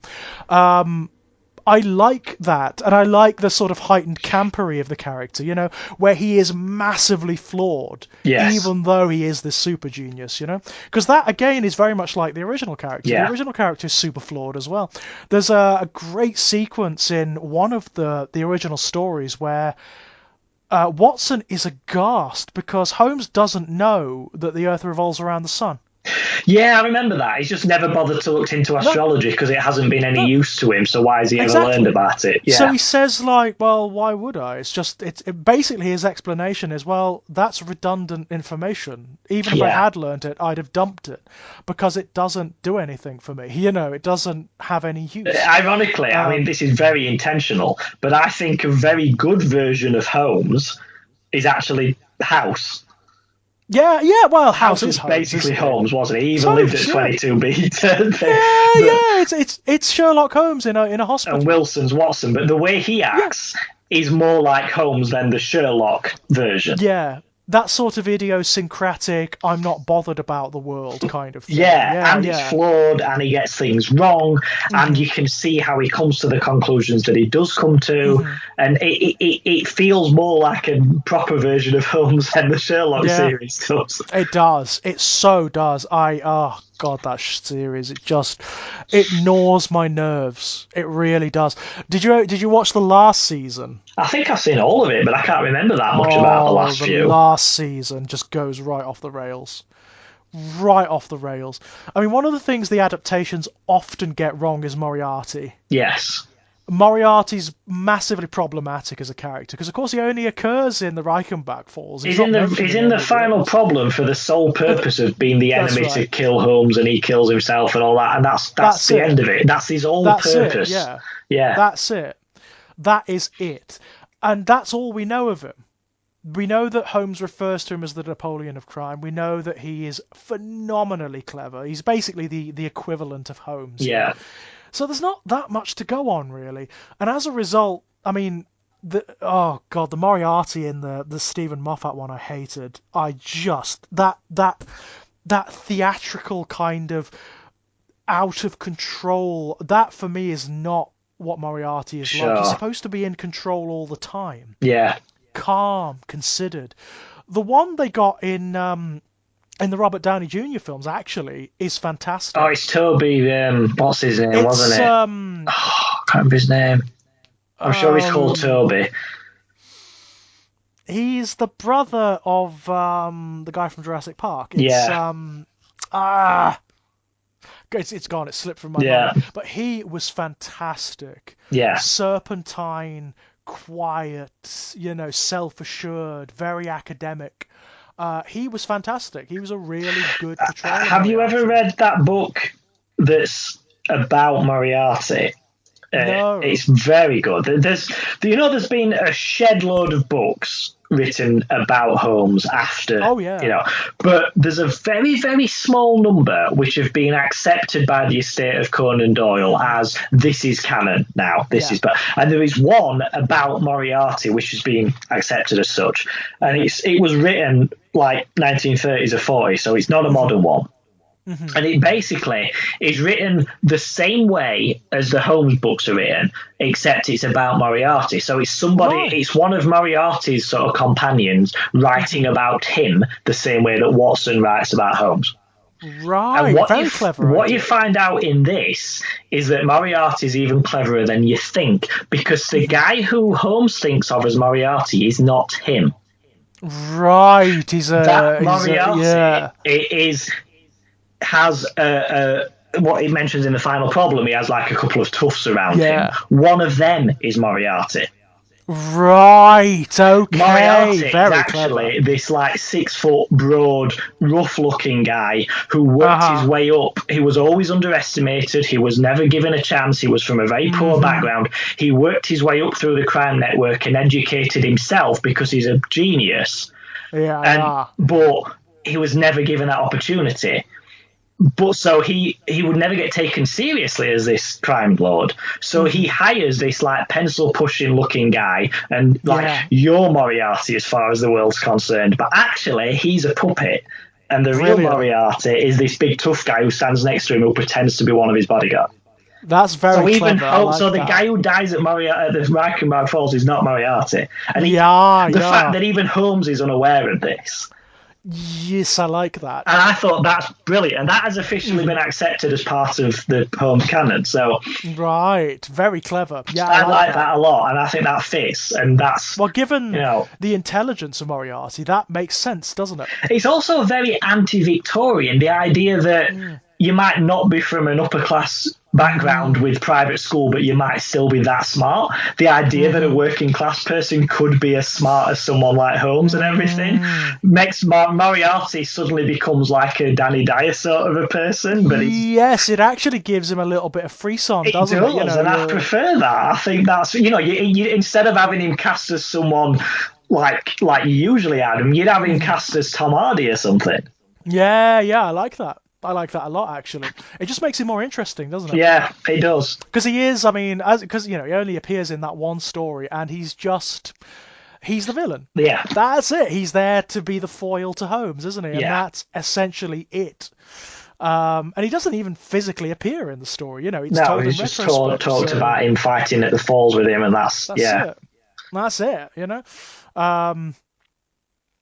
He's a very scant character, which is why it's Well, it possible was to. written for a purpose, and the purpose was to That's it. finish Sherlock Holmes. That was it. That's it exactly. That's it exactly. I mean, don't get me wrong, it has resonated down, Yeah. through the eons because it's such a powerful idea, It's such a powerful idea of having the counterpoint to Holmes. He exists as a pun in my Detective Vampire comic. There's a character Right. called Moriarty who's a giant eyeball with a top hat, Ha! but he is aware. But the Detective Vampire character thinks that Moriarty is this master criminal and stuff, but he's not. Ah. He's not even involved in crimes. But Moriarty is aware of the fact that he owes his entire existence to the fact that his name is a pun. So Right. it's just stupid intentionally so. But like he's constantly accused of things that he can't possibly have done. Brilliant. He appears as the arch enemy in so much. I mean, he's even in the League of Extraordinary Gentlemen, isn't he? Right, yeah, as the big bad guy, yeah. So, yes, he's become like a byword for just arch villainy, hasn't Yeah. But I don't You like know? that kind of villain where, and again, this goes back to the Sherlock version of both Holmes and him, where you're expected to believe he's done all these things just because he's him, he? Yes, just because he's without him. any Yeah, that's explanation. it. I don't like that. It's a problem you get in adaptations of things like Sherlock Holmes. In fact, you get it in Doctor Who a lot as well. Where it's just like, oh, I'm the Doctor, accept it, and it's like, Yeah. No, no, I don't that's like just that. It's lazy. lazy. Yeah. It's lazy as hell, and it relies too much on the audience's credulity. Give us something. Yeah? Yes. Doesn't have to be amazing, doesn't have to be like out there. It can just be dumb luck sometimes. Yeah, but I don't like that explanation that he's done it because he's Sherlock and that's Right. it. That's So all you need no, to. no, I don't. Well, how? I mean, especially when it's an impossible situation.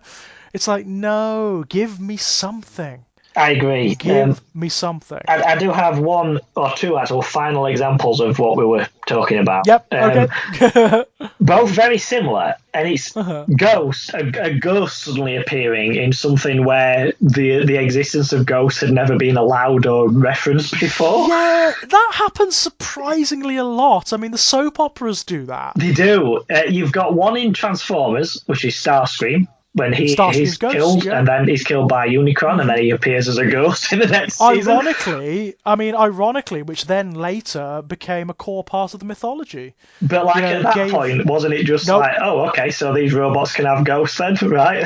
Yeah, at that point it made no sense at all because there were loads of characters killed. Yeah, so why has he got a ghost? Why has he got a ghost and no one else? But then also that happens in the Ninja Turtles cartoon with Baxter Stockman.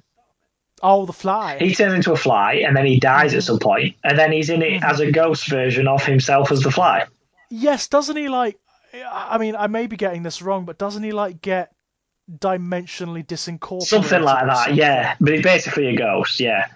Basically, yeah, he's floating around, isn't he? Incorporeally. And things like that are always just, but like you said, soap operas as well, where someone's just a ghost and you think, oh, okay, so ghosts are a thing now, aren't they?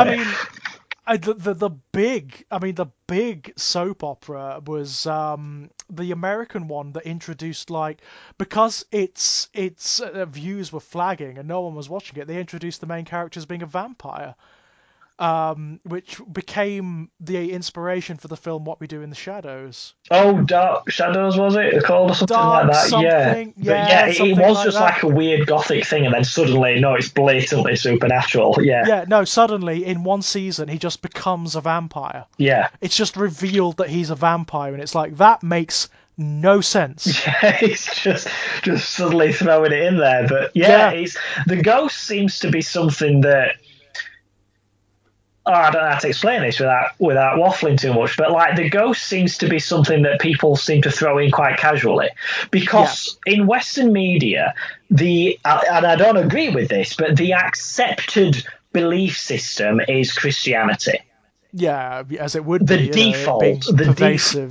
default in, if you're watching, for instance, a soap opera or anything, the default religion that exists in that world is going to be Christianity. Yeah. And Christianity allows for the existence of life after death. So suddenly having a ghost in it doesn't seem like that big a thing. Where if you throw in a werewolf, yeah, then suddenly people are going to be, do you know what I mean? yeah, So, yeah, like, if you have a character on a soap opera come back as a ghost for one final yeah, scene, you can kind of get away with that because within the confines yes, of the Christian world they've created there, it kind of works, but a vampire doesn't.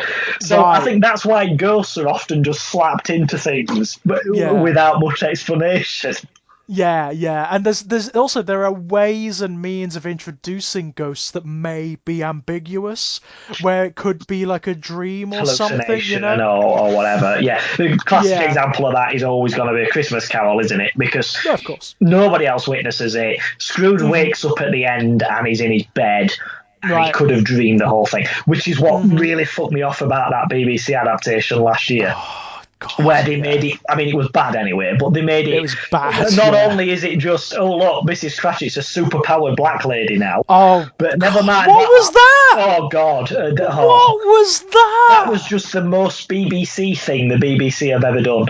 But Right. that aside, it is like a Guardian reader's wet dream, that series. Well, it That wasn't. I whole mean, thing that it's blatantly supernatural and other right. people witness it, and there's no question about whether it Yeah. happened or not. It's just like you have missed the point of this story. Yeah. It was just awful. That was. All of Yeah, I it. It was just hated it. terrible. It was terrible, and it's so sad because like the casting, Richard E. Brilliant. Grant is Brilliant casting, brilliant, nice absolutely budget, all of brilliant. it. Yeah.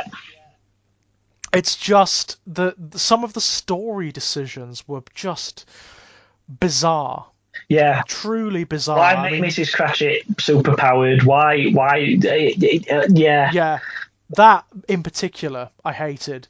Why give her superpowers? What was that? I know. And also introducing like intention Yeah. into So it. she'd done That it. She kind of caused it. She'd summoned the right. spirits, and yeah, Not only that, isn't that kind of racist? The only black character in it is and like a she's got voodoo powers. witch I was just doctor. about to say It's that like, it goes isn't that back to the slightly racist? it goes back to the magical foreigner thing, doesn't it? Right, Which you it used is. to It get in is. Pulp Now Fiction. that you mention it, yes, it's that exact trope. It's the magic foreigner. Yeah. Yes, it is. She's black, It's so of course she exactly can that. communicate with ghosts or She's something. It's right. so racist. It's so racist, isn't it? It is Yeah. so bloody racist. Oh, well, she's black, so she's got to have the voodoo. It's like, Yeah. what the fuck? It's like you've got a Chinese person in it, so of course he can do occult stuff and come through, and Oh, it's gross. It yeah, makes you cringe, doesn't it? It makes you cringe at how racist it actually is. Um, but yeah, yeah, it's they miss the bizarre. point in that it's blatantly supernatural. There's no Right, question about it, and that right. misses the point of that story. And the fact that it's afflicted on Scrooge, Yeah, yeah, that misses the point as well. It's not supposed to be a weapon. no. No. That's what some adaptations kind of veer slightly away from, and not as bad as this one, but they kind of veer towards that idea that he's scared into becoming good, and it's Right. not that. Because if No. you read the book, and watch the better adaptations, including the Muppets one, Which is good. which is brilliant. We did a whole episode about this. If you want to listen to it, it's on your list of episodes. We did Christmas Carol last year, but Scrooge starts being affected as soon as he's visited by the ghost of Christmas past. When he sees his own memories, he's immediately, that veneer of coldness starts to crack. It's not as if, like, no, he's an arsehole, no, he's an arsehole, no, he's an arsehole. He's seen his own grave and now he's afraid, so now he's going to be good out of fear. That's not it. No. That's not it. That's not what it's about. It's a revelation, isn't it? Yeah. It's a gradual revelation. It's Scrooge broadening his mind and also realizing that he is a product of his experiences. That's what it's about. Yeah. He's not just an inherently bad person. No. The upbringing he had, the life he had, led him to this. The choices he made took a dark turn.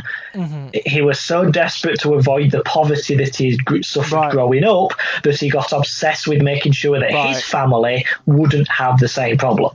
But he went down that to such a degree that he, at the extent of all else in his life, and he's just become cold and lonely and miserable.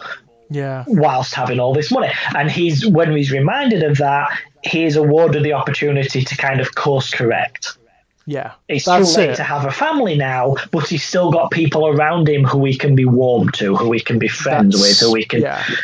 and that is the point. If you're just purely doing it as like a scaring him into it as a punishment, you're missing the point of that book. Yeah, totally. Oh, totally. Yeah, that is not the message to take away No. from that book. It really isn't. And It I bet doesn't it'll be work. broadcast again this year, that one. Because they'll I not have bet it filmed anything will. else this year for Christmas, so Right, right. I bet it will. Oh dear. Oh dear.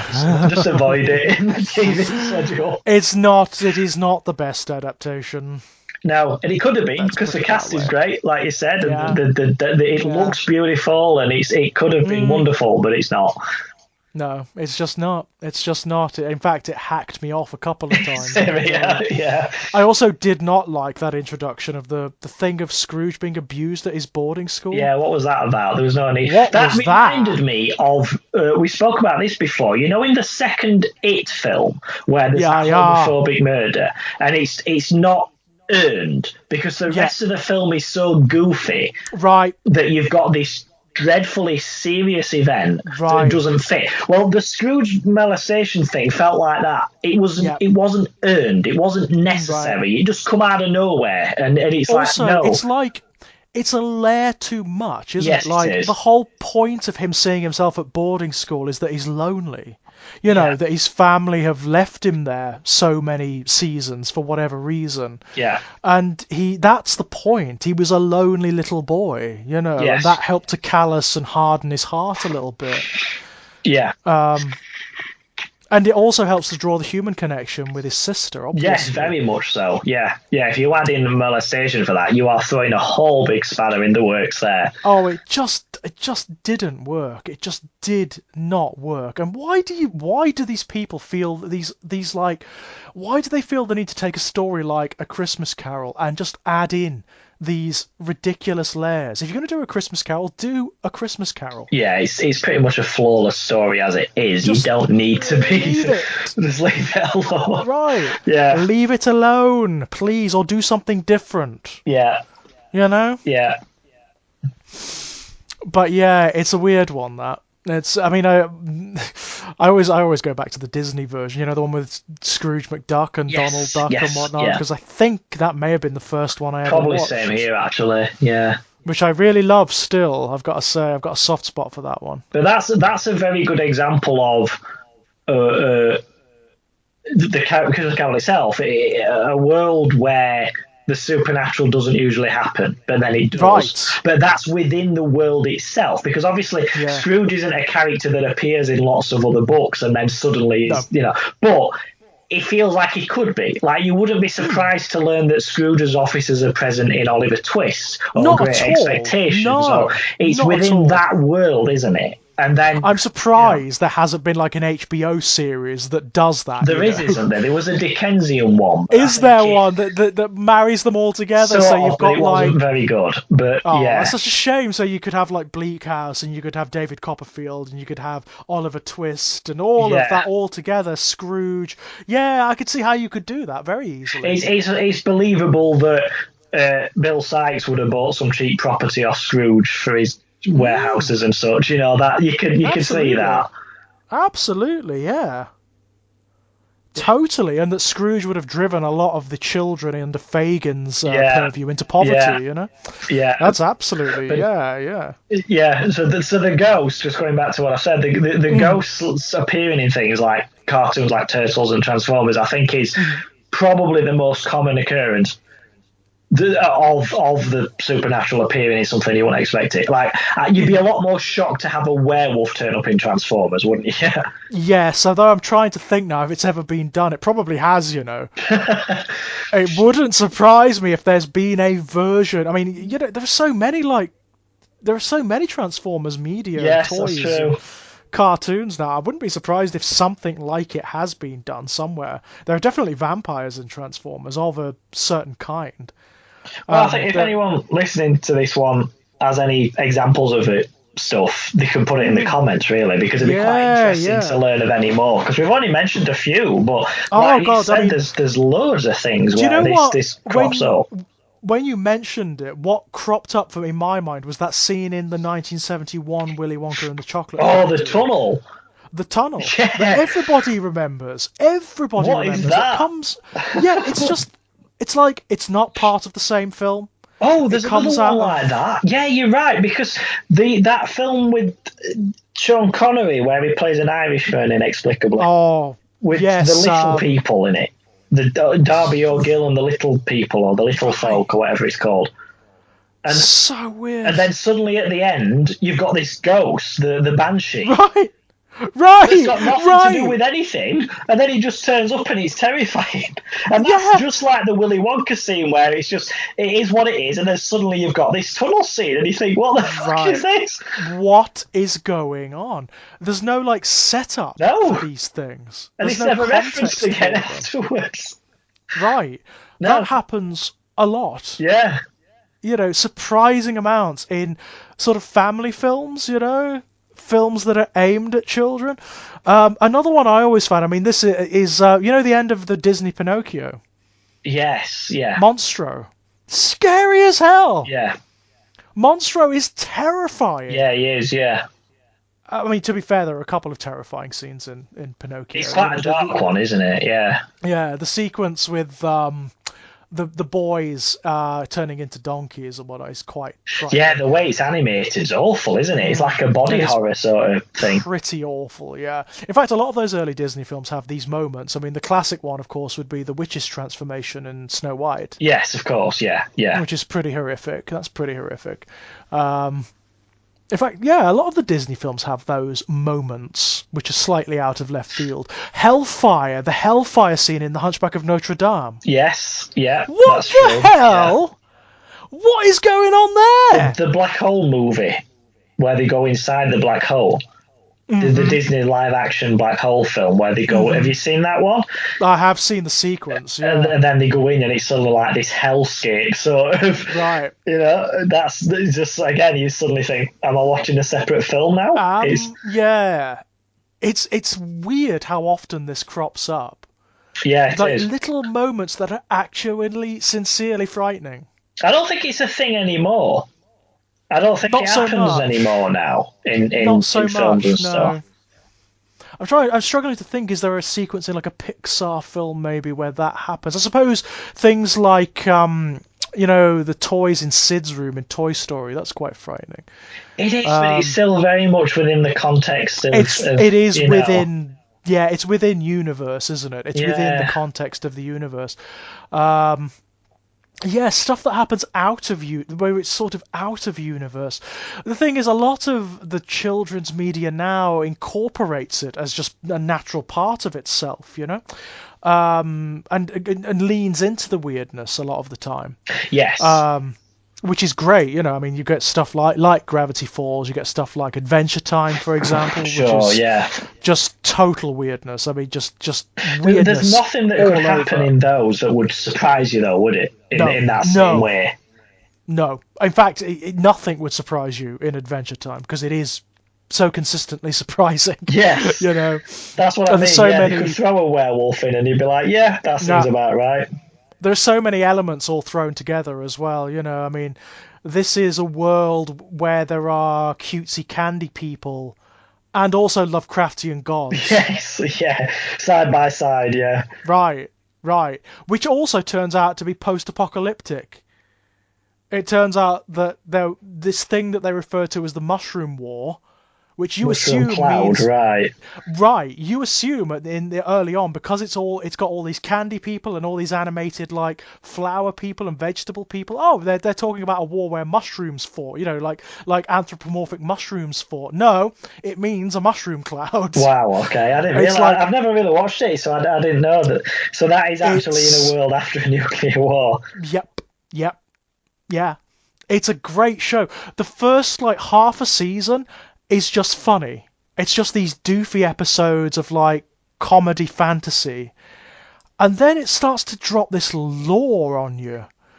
The characters start talking about things like the Mushroom War. Sure. And you start to see it and it's like, what the fuck is this? It comes completely out of left field.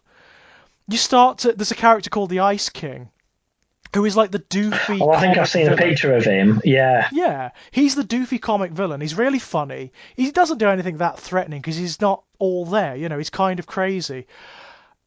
About two-thirds of the way through the second season, there's this episode where you find out who he is, and it completely flips him on his head. This guy who's been so funny up to this point becomes the most tragic, self-sacrificing character in the whole show. Right. Okay. It's very clever. Adventure Time is something else. It's the kind of storytelling where I watch it and I'm like, God, I wish there was something this good when I was a kid. Sure, yeah, I've heard a few people say that, but I thought that about Gravity Falls, to be honest. Just the level of quality. As much as I love the cartoons I grew up with, I don't think anything was like that. Likewise. I mean, it's one of those weird things, isn't it? Like, there's so much nostalgia for like the 1980s and the 1990s, and yeah, there were some great cartoons, but a lot of them were, objectively they were shit. You go back and watch them, they were crap. They were absolute crap. They're designed to sell you toys, and that's it. You're not going to get any moments on the old E-Man cartoon that almost brings you to tears like you do on things like Gravity Falls. No, there's a few moments on that where. We're going to talk about Gravity Falls separately, but there's one moment where the character called Seuss, who's like your big dumb side character, and you find out on his birthday that he never celebrates his birthday because when he was a child, for like every single year, his dad used to send him a letter saying he'd come and see him on his birthday, and then he never did. So the kids in the present day, the kids get access to a time machine. And they go back in, and they can go back in time, and they're going to take. They get one wish where they can rewrite the laws of time using this machine, and they're going to give it to Seuss so that he can go back and make his dad come to see him on one of his birthdays, and he just uses it for something else, something trivial. Yeah. I think the kids have got injured, so he just uses it to undo that. Yeah. And the kids are like, I thought you were going to use it to see your dad or something. And he says, nah, you know what? He had plenty of time to be a part of my life if he wanted to be. And he chose not to. So screw him. I've got my own family now. And then he just hugs the kids. And it's just like the punch in your gut, the emotional. You're like, oh, I wasn't ready for that. There's a lot of that. There's a lot of that. So There's strong. Like the strained relationship between Grunkle, Sam, and Dipper. Yes, yeah. Where he never feels good enough. He never feels like he's measuring up, Yeah. And then there's the episode where he actually gets to look inside Grunkle Stan's mind. Oh, there's so many scenes with Stan where you learn about Stan and you're just devastated. It's a good bit of work. Is Gravity Falls. It's worth a full podcast, definitely. There's so much to go it to. is. It's like a lot of stuff around now. Steven Universe is grand. Yeah. It's grand. It's a great cartoon. I can't believe that you've got a cartoon that teaches kids about like trans identities and body positivity and bodily autonomy in such a clever way. Sure. Yeah. It's really brilliant. It's not like didactic. It doesn't like sermonize. No. It just shows you, Just have a character in it who happens to be trans or whatever, It just shows you that these identities exist, yes. And it's brilliant. It is genuinely amazing. I can't believe that there is anything like that. I can't believe it. I mean, even in the new DuckTales, there's a gay family. There's a dad and two dads. Have you watched the gay film Pixar did, the short one? No. I would recommend that to you. It was the first one they've done, and it's on Disney Plus. And they got a lot of backlash in America with people. I was very impressed with this, where they got a lot of backlash with people on Twitter saying they were going to cancel the Disney Plus subscription. And Disney basically responded and said, yeah, that's fine, off you go. Yeah, great. So that's what should do. Good for you. And it's a short cartoon. It's only about 15 minutes. It's animated Pixar style, and it's about this couple moving into their new house together, and the parents of one of them is coming over to help them move in, and he's he's not told them that he's gay. So they don't know who this other man is or anything like that. And it's all it's called Out. and it's brilliant. It's really emotional. It's really strongly well done.